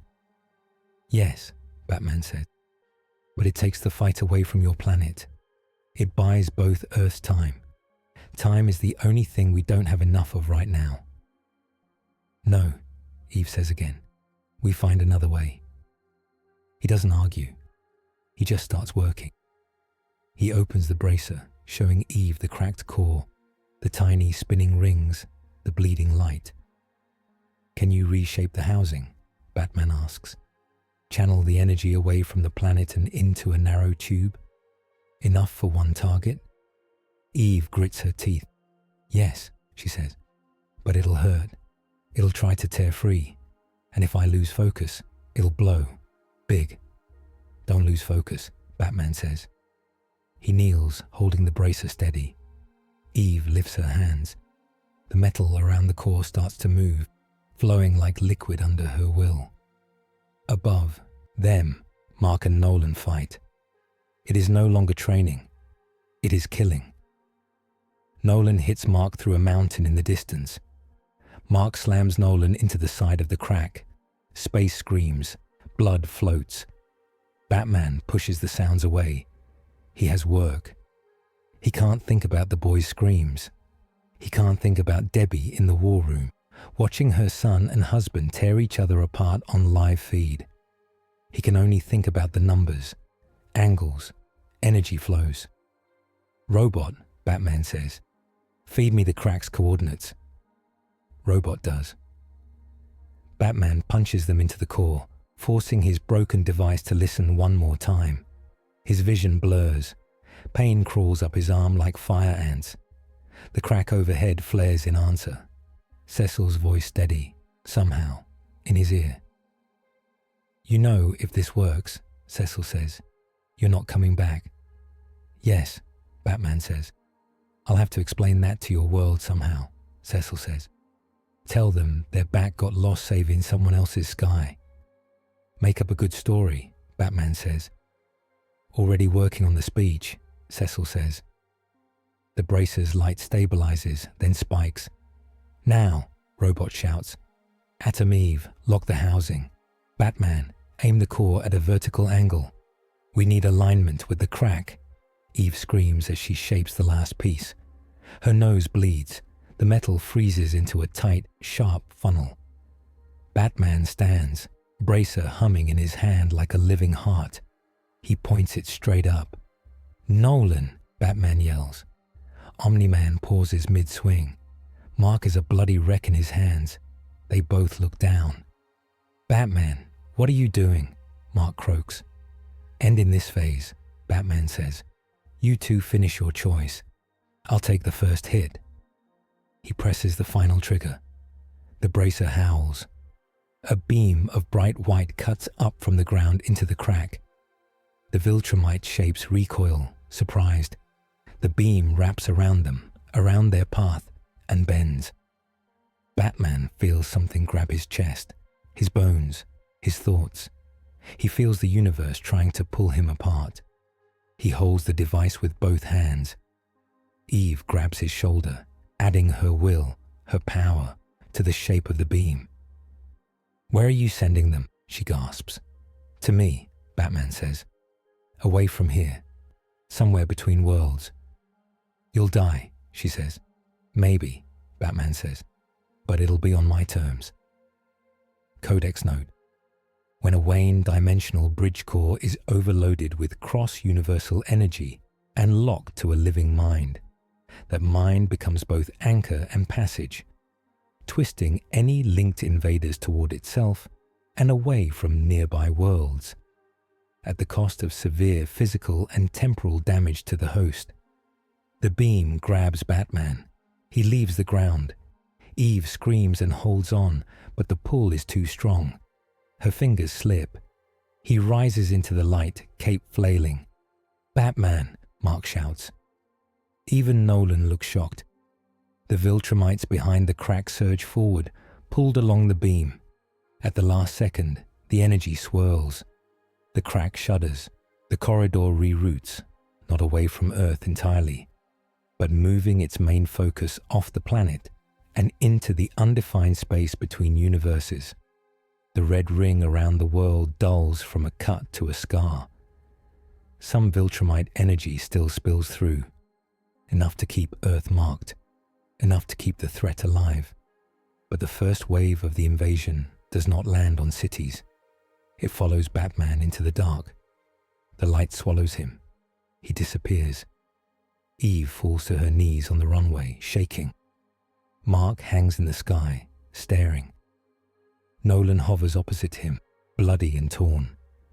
They are both breathing hard. For a moment, father and son are very small against the wounded sky. Mark looks at his father. "You still going to finish the job?" Mark asks. His voice is hoarse. Nolan looks at his own bloody hands. He looks at the place where Batman vanished. He looks at the world below, the world he was supposed to break. He sees Debbie's face in his mind. He sees Mark as a child. Something inside him tears. He makes his choice. Nolan drops Mark. He doesn't hit him. He lets go. "I can't do it," Nolan says. He turns away from Earth. He flies into the sky, past the crack, into the cold dark. He leaves. Mark falls. He hits the runway like a thrown stone, bounces, and lies still. Eve staggers to him. She presses her hands to his chest. "Mark," she whispers. "Mark, stay with me." Cecil's voice is rough over the comm. "Get him to the hospital," Cecil says. "Now. We just lost one insane bat. I'm not losing the kid too." Up to now, the truth has broken one family. Batman has thrown himself into the crack to move the first wave of Viltrum away from Earth, and Omni-Man has failed his mission. Now Earth is scarred, Mark is broken, and the bill for every choice is coming due. The world splits in more ways than one. On the news, Omni-Man's absence explodes into rumors. Some call him a traitor, some call him a martyr, some still think he's a hero on a secret mission. Cecil releases a carefully edited version of the airfield fight. Not all of it, just enough. enough to show Omni-Man attacking Mark, enough to show Batman standing between them, enough to show the crack in the sky and the first Viltrumite shapes behind it. He does not show Batman being pulled into the light. He just says, "Our new ally sacrificed himself to redirect an invasion. We owe him time." Debate roars across the world. Some governments demand to know why Cecil kept Viltrum a secret for so long. Some praise the GDA for decisive action. Some call for all heroes to fall under direct government control. Some want the GDA dissolved. On the streets, people paint bat symbols on walls beside the old Omni-Man posters.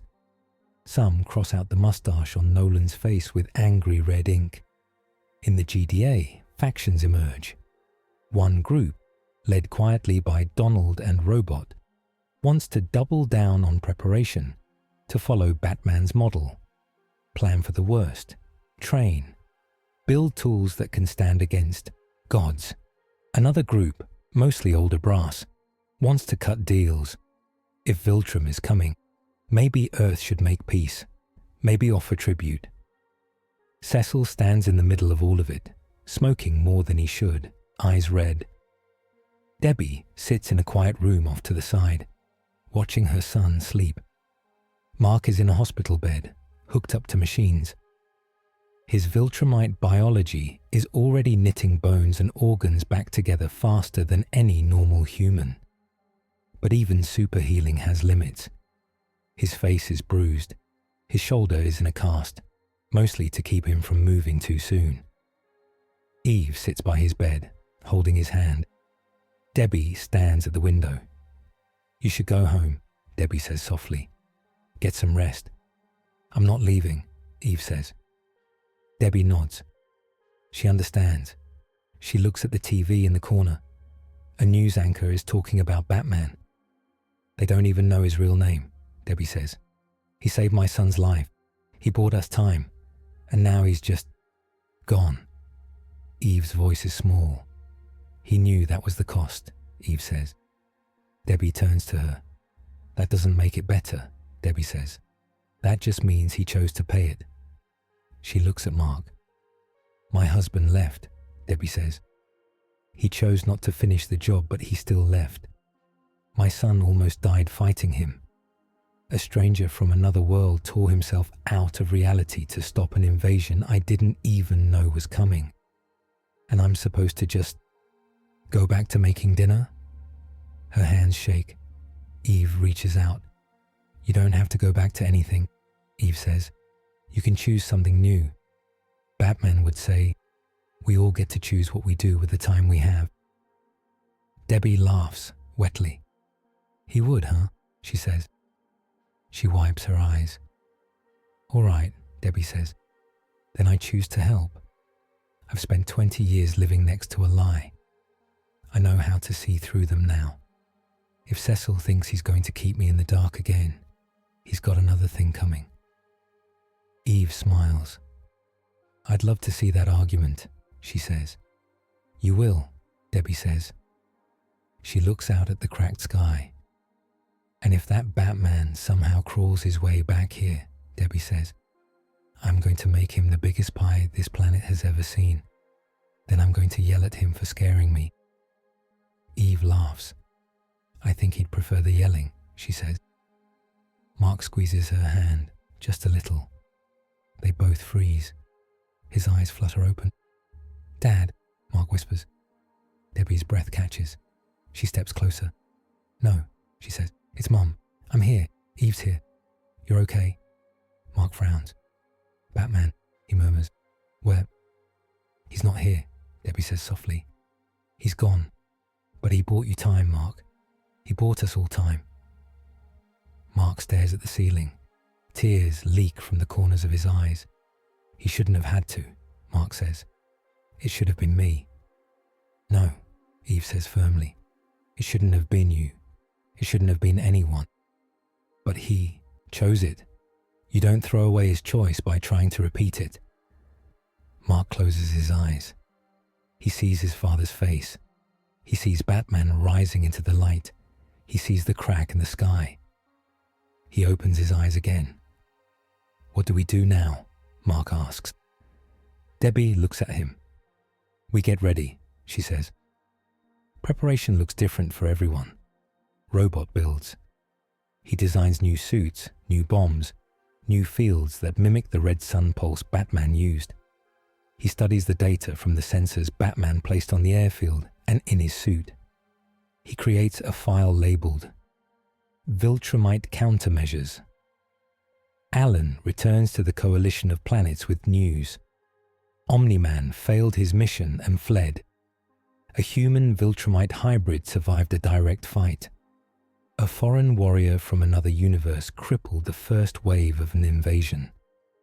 The coalition takes notice. They begin to plan their own operation around this new variable. Batman's sacrifice and the scar left behind. Cecil negotiates. He goes on TV. He speaks to presidents and prime ministers. He lies about some things and tells the truth about others. "We are not helpless," he says. "We are not alone. We have allies off-world. We have new technology. We have heroes. We will be ready when Viltrum comes." He does not say, "We may have to fight for 2 universes at once, because a bat from another world turned our problem into a shared one." He says that to himself at night, in the dark. Debbie organizes. She talks to other hero families, spouses, parents, kids, people who have lived next to power without ever being asked what they want from it. She pushes Cecil to set up a network, support, training, honest briefings. "You can't keep treating them like props," she tells him. "These heroes, their families, they're not just assets, they're people. If Viltrum comes, you're going to need everyone clear-eyed. You can't lie them into this fight." Cecil grumbles. He listens. Mark trains. He flies slowly at first, body still healing. He works with Robot to test new stress limits. He and Eve spar in controlled conditions, using gadgets based on Batman's tech. Flashbangs tuned for Viltrumite eyes, shock batons with red light charges. Mark talks little, smiles rarely, but he shows up every day. He hears Batman's voice in his head. "No one dies if I can stop it." He knows it's impossible. He tries anyway. The crack in the sky shrinks slowly. The red ring dulls to a thin line. The dual corridor is not gone. It is just delayed. Somewhere between the worlds, energy builds. Somewhere in that dark, Batman is not dead. Not quite. He is in pain. He is somewhere that is not a place, clinging to consciousness as Viltrumite forces whip past him, dragged into a pocket of warped reality that exists only because he refuses to let go. He cannot stay like this forever. He knows it. The universe knows it. So a date approaches, not on calendars, in equations, in stress points, in the silent count of robots' models. A convergence event. The moment when the scar between worlds will either tear open or be sealed for a while. Cecil gathers them all in the war room as the numbers firm up. Mark, Atom Eve, Robot, Debbie, Alan via hologram, a few other young heroes, Monster Girl, Rex Splode, Duplicate. They stand around the table as Cecil puts up the simulation. A thin red line around Earth. A bulge above one empty patch of ocean. A matching bulge near the coordinates of Batman's Earth. "Here it is," Cecil says. "We've got, call it a few days. After that, the pressure at these 2 points hits a tipping point. The corridors open fully. Viltrum can send a proper army, and our Bat friend stops being a barrier and starts being a path." Mark swallows. "We can't let that happen," Mark says. "No," Cecil says. "We can't, so we're going to do the stupid thing." Eve raises a brow. "Your life is a list of stupid things," she said. "You'll have to be more specific." Cecil smirks. "We're going in," Cecil says. "Into the scar. Into whatever pocket reality Batman ended up in. We're going to find him, pull him out if he's still alive, and plant a bomb on the Viltrumite side of the corridor. When it blows, it should collapse the path and reset the stress. That buys us time. Years if we're lucky. Months if we're not. Alan whistles. That's ambitious, Alan says. Also insane. I like it. Debbie folds her arms. You're sending my son into a dimensional tear, she says. Again. Cecil meets her eyes. I'm asking him, Cecil says. He can say no. He can sit this one out. I won't think less of him. Mark shakes his head. I'm not sitting out anything, Mark says. Batman jumped into that mess because I couldn't stop my dad alone. I owe him. We all do. Eve nods. I'm in, she says. Someone has to keep you idiots from tearing the universe in half. Robot floats forward. I can generate a protective field around the team, Robot says. It should hold in the scar for a limited time, long enough to reach the anchor and plant the bomb. And the bomb? Debbie asks. Cecil looks at Robot. Robot projects an image of a small, dense sphere. Miniature collapsing singularity, Robot says. Designed to only affect the corridor space. It will not reach either Earth, in theory. In theory, Debbie repeats. There is no safe plan, Robot says. Only plans with different risk distributions. Debbie looks at Mark. You're going, she says. It is not a question. He nods. You're going, she says to Eve too. Eve nods. Debbie looks at Cecil. Then I'm going too, Debbie says. Cecil blinks. Absolutely not, he says. You're not a cape, Debbie. You're not trained for... I've lived with a Viltrumite for 20 years, Debbie says. I've watched him lie, watched him love, watched him try to be two people at once. I've been inside that split. You think I can't handle a little scar in reality? Cecil opens his mouth, closes it. Mark smiles weakly. She's not wrong, he says. Cecil groans. Fine, Cecil says. But you stay in the rear. You don't rush into any glowing holes.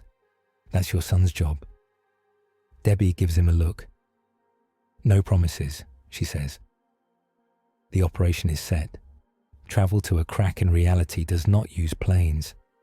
It uses a quiet room in the GDA, full of machines that buzz with energy. Robot stands in the center, generating a shimmering bubble. It hums like a tuning fork. The others stand inside it. Mark, Eve, Debbie, Cecil in a hardened suit. Monster Girl, Rex, Duplicate.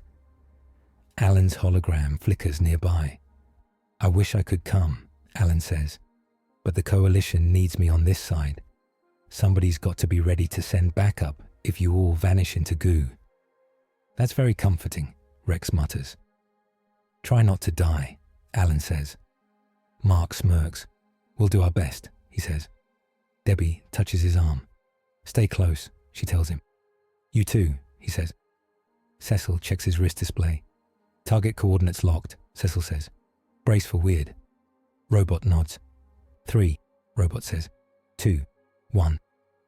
The world folds. There is no sense of movement at first, just a sudden absence of normal. 1 second, they are in a room. The next, they are in something else. The scar between universes is not black or white.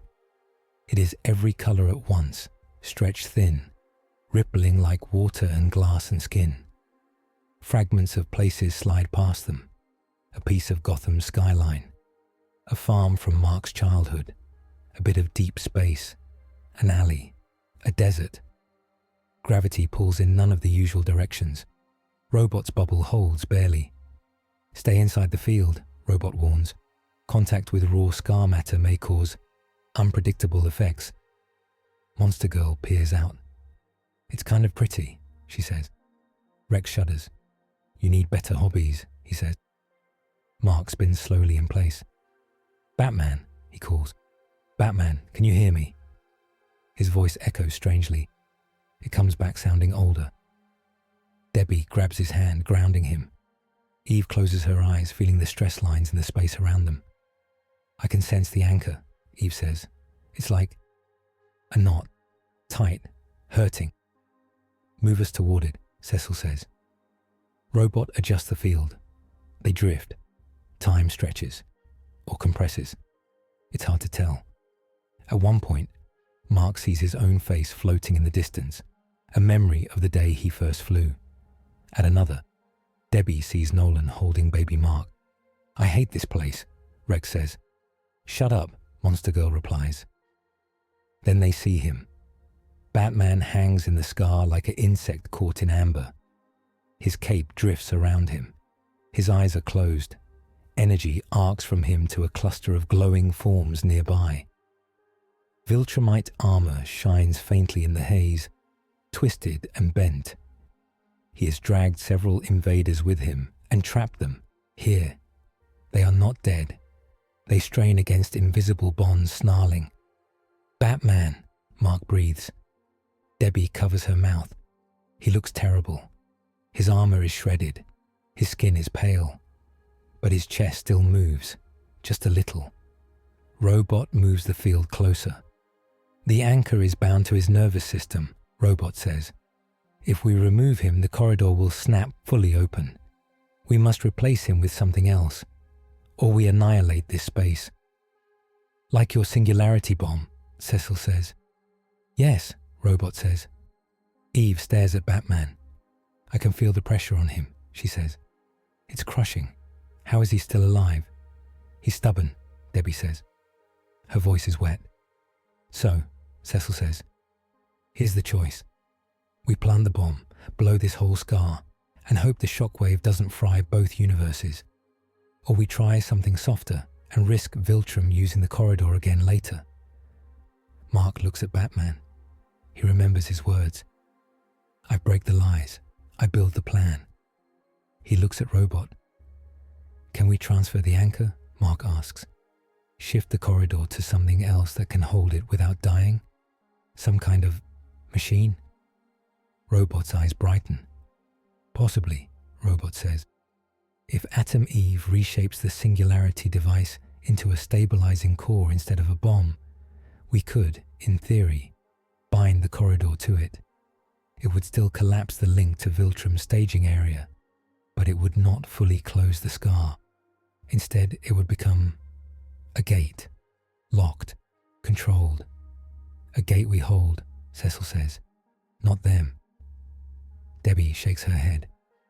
You're talking about building a door between universes, Debbie says. You're going to be tempted to open it, over and over. Yes, Cecil says, and every time we'll have to decide if it's worth the risk. That's called the future. Mark looks at Batman again. If we do that, Mark says, can we get him out? Robot runs a quick simulation in his head. Yes, Robot says. There is risk. His body has been under extreme stress for an unknown period. But we can likely separate him from the anchor without killing him once the new core is in place. Eve exhales. Then that's what we do, she says. No blowing everything up. We don't kill two universes just because we're scared. We take control. Cecil nods. Fine by me, Cecil says. I like having options. Debbie looks at Robot. What do you need? She asks. Adam Eve must reshape the singularity device, Robot says. I will direct the energy transfer. Mark, you will hold Batman steady and shield him from stray arcs. Debbie, you will talk to him. Debbie blinks. Talk to him, she asks. He's on the edge of consciousness, Robot says. A familiar voice may anchor his mind. It will increase the odds of survival. Debbie nods. All right, she says. Let's do it. Eve takes the singularity bomb from Robot. It hums in her hands, heavy with potential. She closes her eyes. She sees equations as shapes, stress lines as threads. She pulls. The bomb unfolds in front of her, metal flowing into new forms. She shapes it into a small, dense sphere with channels through its core. A heart, a lock, a gate. Robot guides her. A little more density on the outer shell, Robot says. Good. Now twist the inner lattice to match the corridor's frequency. Yes, just like that. Rex watches, impressed.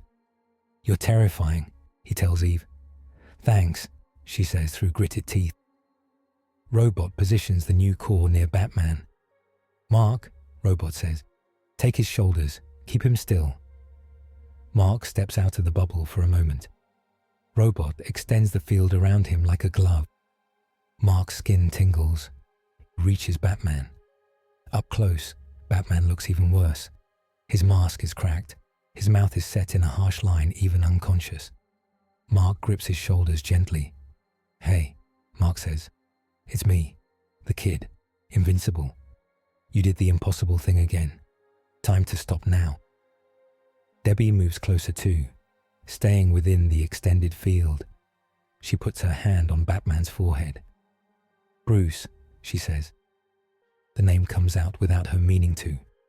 She doesn't know how she knows it. Maybe Cecil slipped. Maybe she guessed. Maybe something in the way he holds himself is the same as the man behind the mask in every world. Always Bruce. Bruce Wayne, she says. Wake up. You're not done yet. His eyes twitch.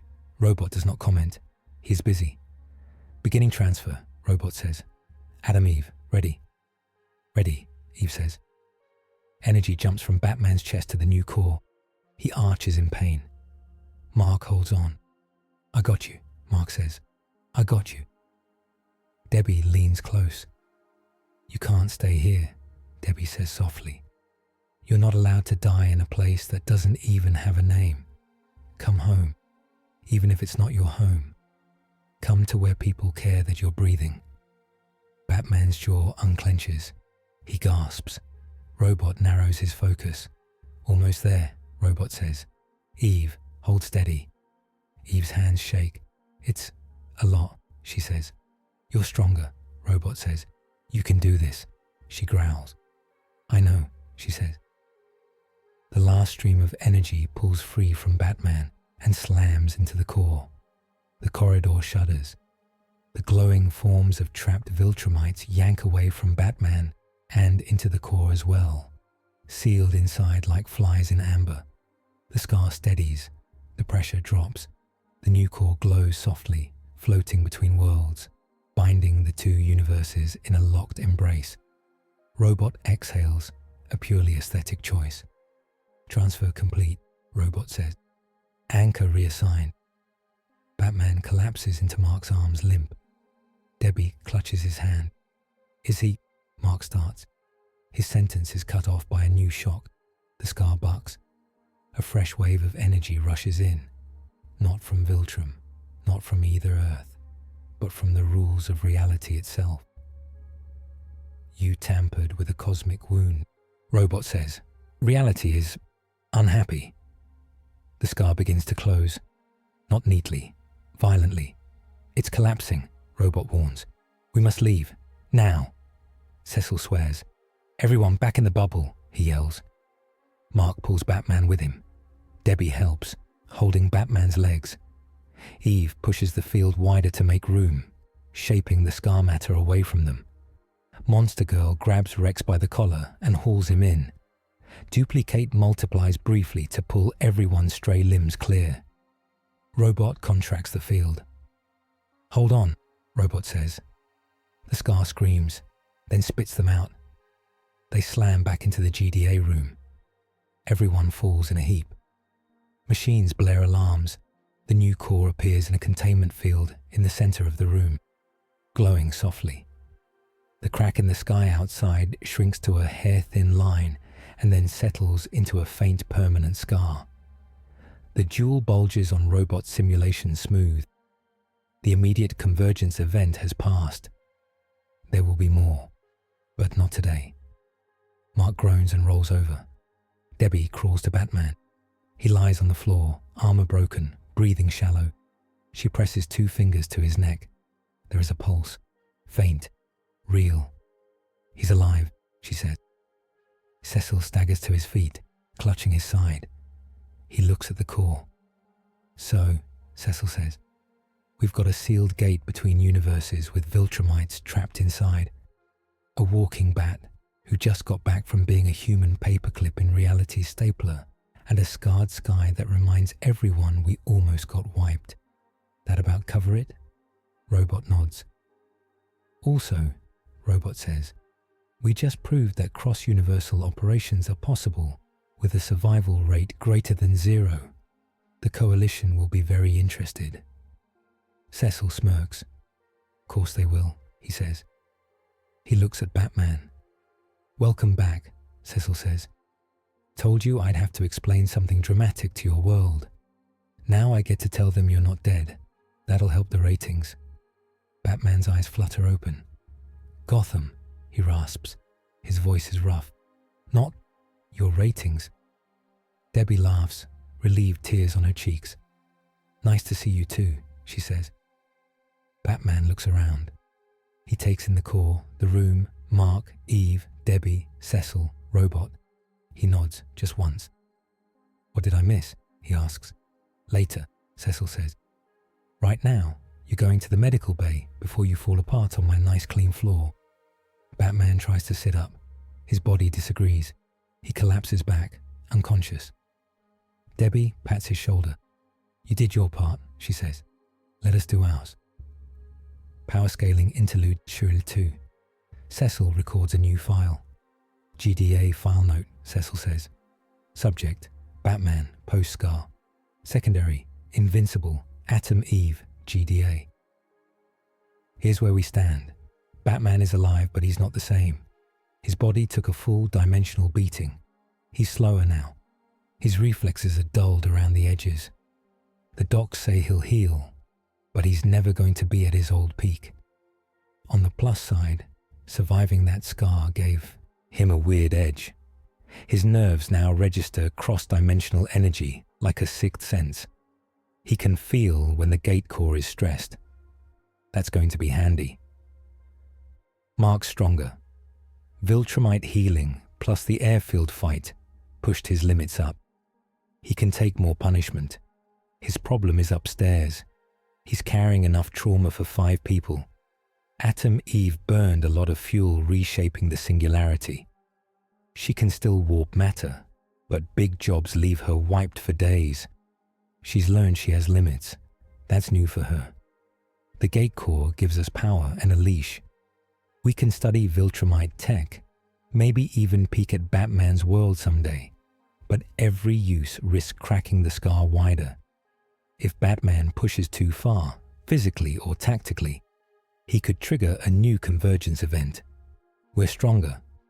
We're also one bad call away from a 2-world mess. That's the new normal. Up to now, Batman has exposed Omni-Man, survived a one-sided war between father and son, thrown himself into a wound between universes, and helped turn a bomb into a guarded gate. Now both Earths hang on what to do with that gate, and on what Batman is willing to pay to keep them alive. The first sign that the next crisis is coming is small. Batman wakes up before the alarm. He lies in a GDA medical bed, half sitting, ribs wrapped, one arm in a sling. Machines tick softly around him. The room is dark. Something hums behind his eyes. A thin pressure. A wrong note in the air. He swings his legs off the bed. The world tilts. He waits until it straightens. He stands. His body is weaker now, slower. But the scar inside him, the mark from the dimensional tear, gives him something new, a sense of strain. He feels it now. The gate core is under pressure. His heart speeds up. He hits the comm on the wall. Cecil, Batman says. The core. Check it. Now. Cecil's voice is rough with sleep. You picked a great time, Cecil says. I was dreaming I owned a normal job. Wake up, Batman says. It's starting. A minute later, the whole base wakes with him. Alarms blare. Lights flash red. In the war room, the main screen shows the gate core in its containment field. It pulses too fast, waves of light rippling through it. Robot hovers near it, scanning. The stress on the core has increased by 300% in the last hour, Robot says. External pressure is rising from the Viltrumite side. Mark, still a little pale but back in uniform, runs in beside Eve. What's happening? Mark asks. Viltrum, Batman says. They found the new door. They're pushing. On the map above Earth, the thin scar in the sky brightens. Alan's hologram flickers into place. Big news, Alan says. Viltrum's gotten creative. Instead of sending a fleet the slow way, they're trying to rip your gate open from their side. My bosses are freaking out. Tell your bosses to stand in line, Cecil mutters. Robot projects a new simulation. The gate core sits between two glowing spheres. One is Earth's universe. The other is a cluster of red points, Viltrum's staging fields. Arrows push from the red side into the core. If the pressure continues, Robot says, the core will crack. The corridor will open uncontrolled. Both universes will be exposed to a multi-front incursion. In plain words, Cecil says, we get hit from everywhere at once. Eve frowns. Can't we just turn it off? She asks. No, Robot says. The core is now part of the scar's structure. Removing it would tear the wound open wider. Alan looks serious for once. Coalition suggestion, Alan says. Use the gate to strike first. Open it on our terms. Send a singularity or a starbuster into Viltrum's nearest staging world. Cut their power. Make them think twice. Mark stiffens. You're talking about blowing up a whole world, Mark says. Not your Earth, Alan says. One of theirs, a military hub. They picked this fight. Mark looks sick. That hub has people on it, Mark says. Even if they're Viltrumite, even if they're soldiers, you want us to wipe them out because they might attack us later. Yes, Alan says, because if they get through, they won't stop with the hub. They'll take everything. Cecil's eyes are cold. I won't lie, Cecil says. Part of me likes Alan's idea. We have a gun pointed at the heart of a monster. We might not get this shot again. Debbie, who came in behind Mark and Eve, steps forward. You're talking about killing billions, Debbie says. You're saying it like a budget plan. I'm talking about preventing trillions of deaths, Cecil shoots back. That's the math, Debbie. That's the job. No, she says. That's one way to do the job. It's not the only way. Everyone looks at Batman. He stands near the back, one hand on the rail, watching the core. He knows this moment. Push the button or don't. Kill to prevent killing or refuse and risk worse. He has lived with this line all his life. He has drawn it in Gotham's alleys. Now it hangs between universes. Batman, Cecil says. We need a call. Keep the gate, use it, or break it and hope we survive the fallout. I can't run this by committee, not this one. And you want him to decide? Alan asks. He's the reason the gate exists. Exactly, Cecil says. His mess, his choice. And he's the one guy in this room who has looked down the barrel of this kind of thing before. Mark stares at Batman. You said you don't kill, Mark says. Not if you can stop it. Does that rule still stand when you're talking about an empire? Batman's jaw tightens. Yes, he says. It does. Alan throws up his hands. That's cute, Alan says. But no killing rules break in wars like this. Viltrum is not a mugger in an alley, Batman. They are a plague. You don't reason with a plague. No, Batman says. You build immunity. You inoculate. You teach the body how to fight without tearing itself apart. He steps closer to the screen. He looks at the map of forces pushing on the core. Viltrum isn't the only risk, Batman says. If we use this gate to wipe out their worlds, we become something else. A two-universe weapon. Every crisis from now on, Someone will argue that we should point our gun at it. Sooner or later, someone will win that argument when they shouldn't. Cecil grimaces. You might be right, Cecil says. I still don't like being the one who leaves a tiger alive just because I'm worried about becoming a hunter. Good, Batman says. You're not supposed to like it. You're supposed to be angry enough to look for another way. Robot tilts his head. There is another way, Robot says. Risky, but less lethal. Go on, Batman says. We can overcharge the core from this side, Robot says. Force it to seal the Viltrumite path completely. Not just redirect it like before. Close it, permanently. The scar between universes would cool into a fixed link with no open corridor. The gate would become a locked bridge, one that cannot carry armies, only information, at very low bandwidth. Meaning? Eve asks. Meaning, Robot says, we could still send messages. Short bursts, data, warnings, but no fleets, no bombs, no invaders, no rescues. Alan winces. That cuts the coalition out, Alan says. We can't send you help fast if Viltrum hits you the old way. We'll still have ships, Robot says. We'll still have you. It will just take longer, like before. What about Batman's world? Debbie asks. Robot looks at him. If we seal the corridor, Robot says, direct travel between universes becomes impossible with current technology. You will not be able to go home, Batman. Your Earth will be safe from Viltrum, but you will be cut off. The room goes very quiet. Batman knew this already. He still feels it land in his chest. Gotham, the cave, the League. He sees their faces in his mind. He hears their voices.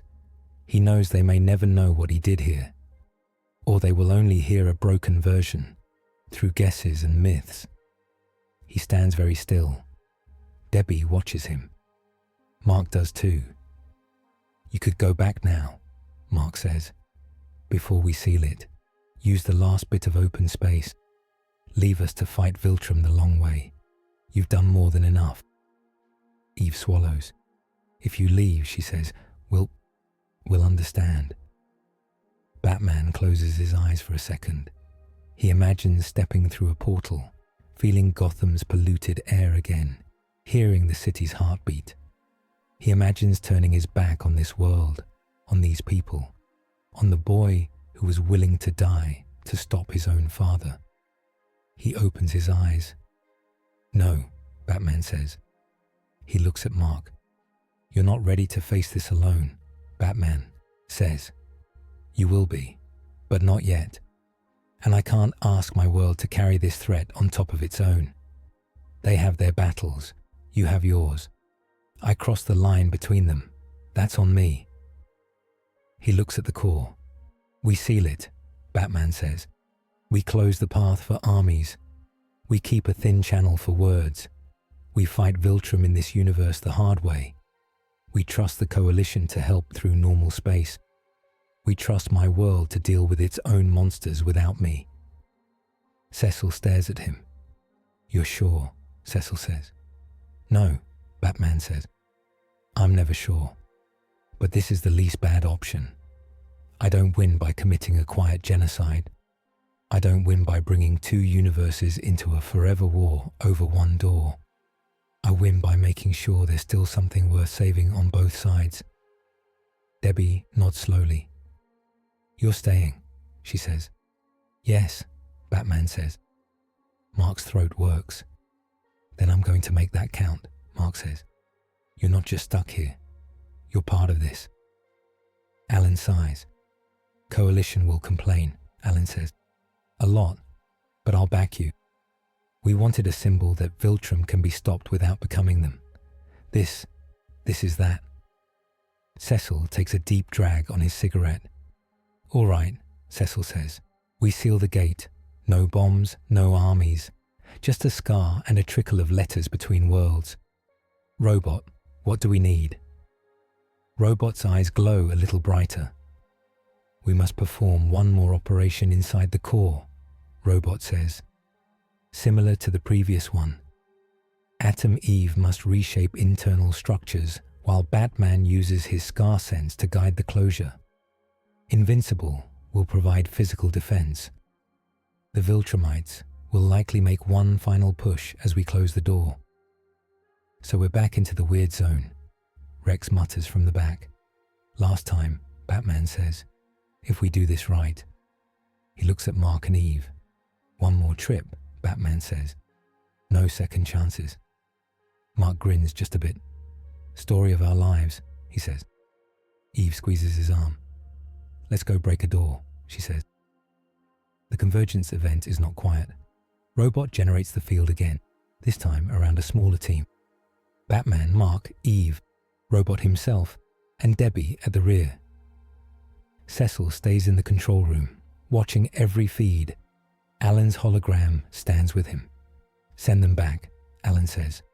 I'll handle the fallout on my end. If we get them back, Cecil says. Robot opens the field.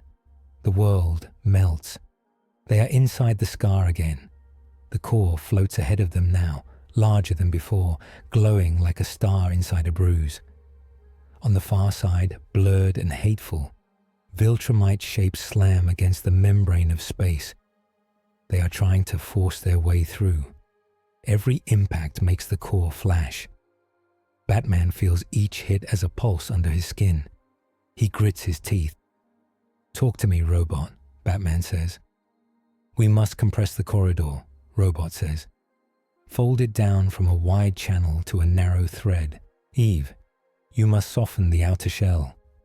Batman, guide the stress away from the worlds and into the core. Mark, repel any Viltrumite who pierces the membrane. Debbie steadies herself at the back of the field. If something goes wrong, Debbie says, you pull them out. I will try, Robot says. That was not an answer, she says. Robot does not reply. He's busy. They move closer. Eve stretches out her hands. The core's surface starts to flex. It does not want to. It fights her. Energy screams along her arms. This is worse than the bomb, she gasps. You can do it, Mark says. I've seen you hold a collapsing building together with one hand while yelling at me with the other. Not helping, she mutters. Batman closes his eyes.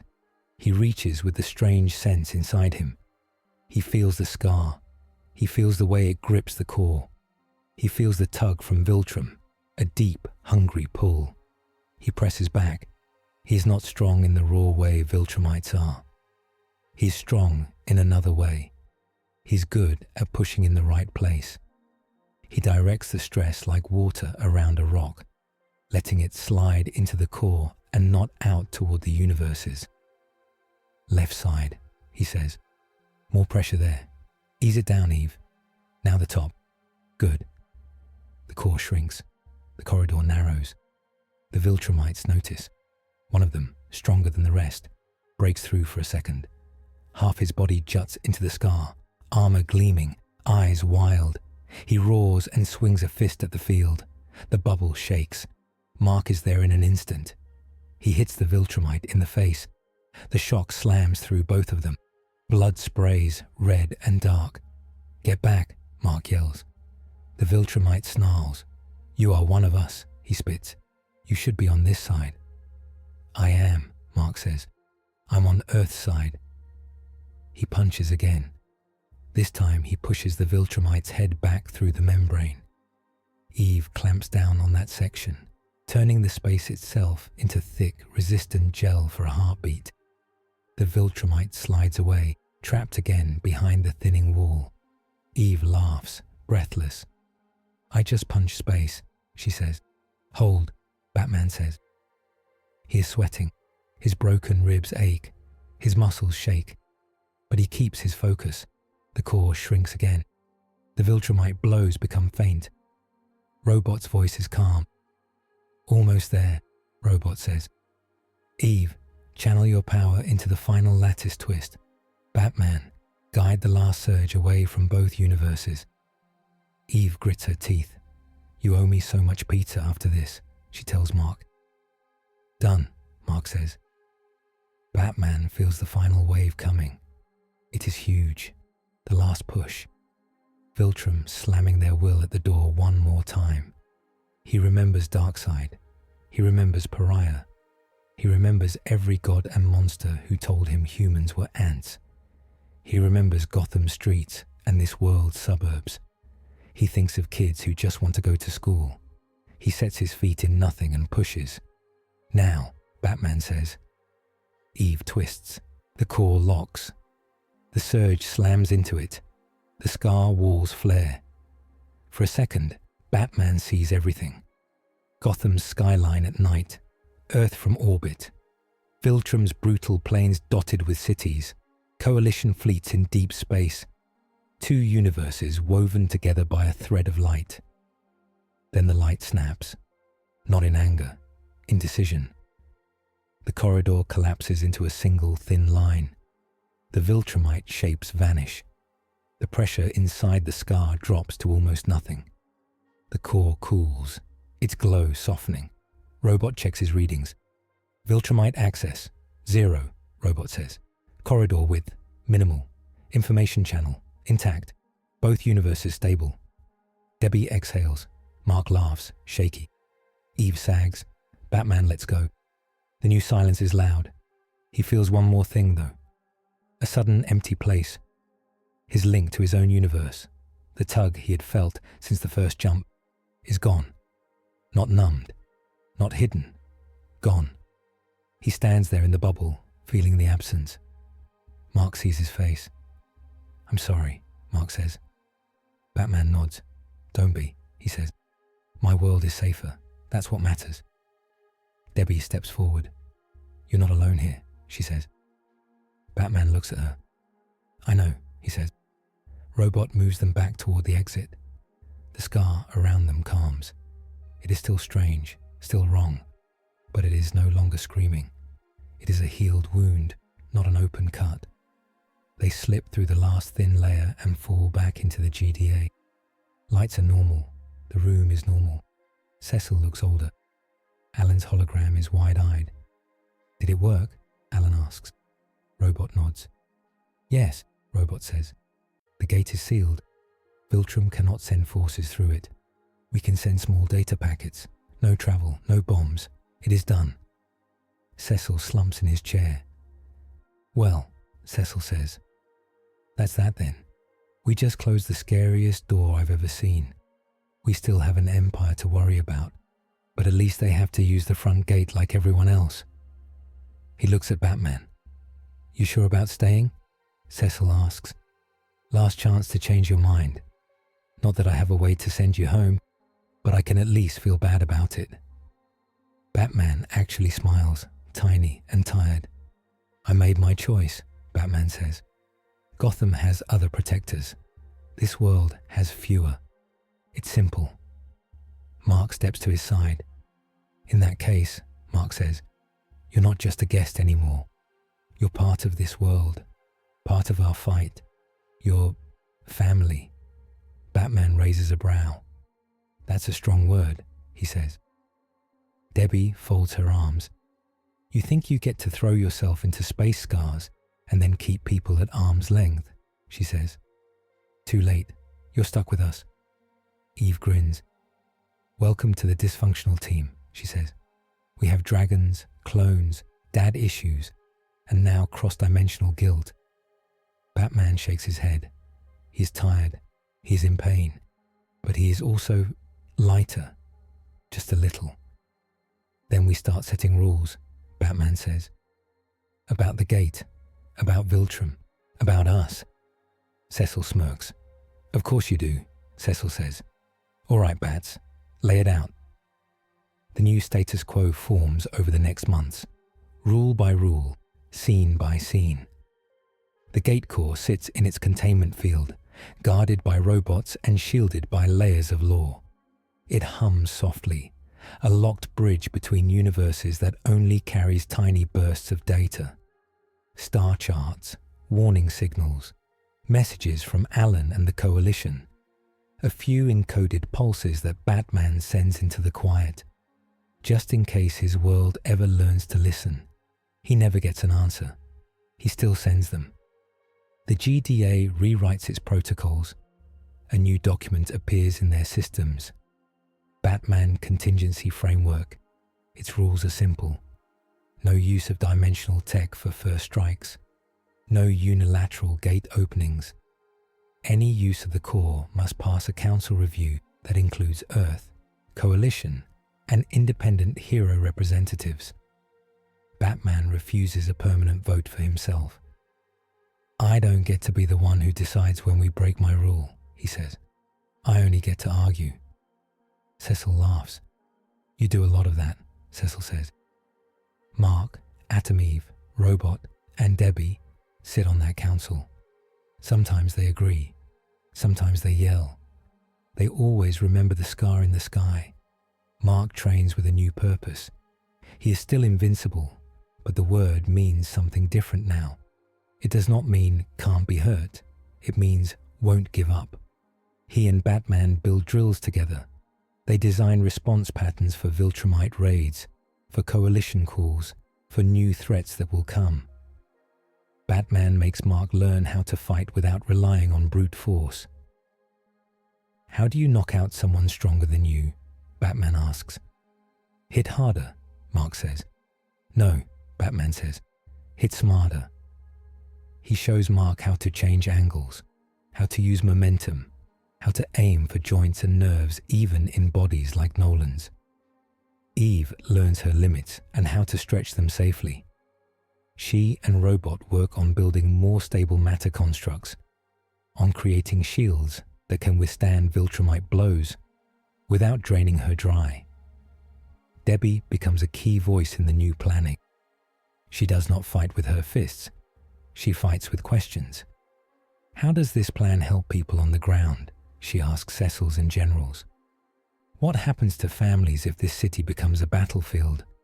Who explains the cost to them afterward?"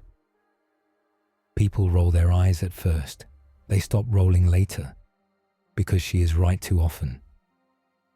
Alan brings news from the Coalition. Viltrum is angry. Viltrum is looking for Omni-Man. Viltrum is looking for the lost path between universes. They do not find it. They strike other worlds instead. The war there heats up. Sometimes Alan shows images. Destroyed refugee ships. Viltrumites in armor standing over broken defenders. Mark watches. His jaw clenches. "We should help them more," Mark says. "We will," Batman says, "when we can. But we won't tear our own world apart to do it." They both know that someday the Coalition will ask for more than words. They both know that someday Mark will have to fly out there and fight. He will not be alone when he does. Batman will be in his ear, on his screens, in his tactics. He will not be in space physically. His body can't handle that fight. His mind can. Omni-Man does not return. Not yet. He flies through empty space. He avoids Viltrum patrols. He thinks. He is a traitor now, to the Empire, to his mission, to his son. He sits on a rock near a small, cold star and stares at nothing.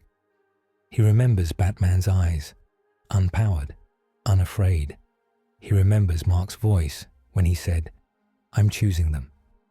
He feels something like shame. Viltrum does not teach that word, but he has picked it up here. He does not know what he will do next. Return and fight his own people. Hide forever. Try to build something different in some corner of space. The Convergence event has given him something he never expected. An open path to change, not from war, from walking away. He is not ready to take it all the way, but he is moving. That is something. Gotham, in the other universe, does not know the details. It knows this. The Batman vanished in a burst of strange energy during a cosmic incident the Justice League barely contained. There are statues. There are rumors. Some say he died. Some say he is trapped in time. Some say he slipped into another dimension and is still fighting somewhere else because he does not know how to stop. Alfred keeps the cave ready, just in case. Nightwing and others pick up the slack. They do not replace him. They stand where he stood. They grow. On some nights, when the wind is right and the moon's edge is sharp, Gotham feels a presence in its shadows. It is not him, but it is close. In the invincible world, people move on too. Not in a shallow way, in a real, slow way. Kids go back to school. Heroes patrol. Monsters attack sometimes. They get punched. They get pushed back. The crack in the sky is still there if you know where to look. A thin, faint seam like a healed cut. Most people stop seeing it after a while. Some never do. One evening, months after the gate sealing, a little boy in the city roof jumps from one low building to another, wearing a cheap homemade cape. He lands badly, scrapes his knee, and laughs. He points to the sky, where the seam glows for a second as the gate core shivers with some deep adjustment. "Mom," he calls, "look, it's the bat line." His mother smiles sadly. "Is that what they're calling it now?" she asks. "Yeah," he says. "Batman keeps the bad guys from coming through. Our teachers told us." She ruffles his hair. "Sounds like a busy job," she says. On a nearby rooftop, half hidden, Batman watches them. He stands still, cape stirring in the wind. He hears the boys laugh. He hears the word. He doesn't move. He doesn't speak. He just stands there for a minute. Then he turns away. He has a meeting with Cecil and Robot in an hour. They are going to argue about how many satellites they need. He is going to lose that argument. He is going to try anyway. Mark swings in beside him, hovering. "You okay?" Mark asks. Batman glances at him. "I am," Batman says. "For now." Mark nods. "That's all we get," Mark says. "For now." They stand side by side for a moment, looking out over the city. Lights, people, problems, hope. "Ready for patrol?" Mark asks. "Yes," Batman says. They move. Codex note. In GDA doctrine, Batman class intervention now means one mortal mind, given time and tools, can reshape a war between empires. If they accept that some bridges must be sealed and some homes must be defended from far away,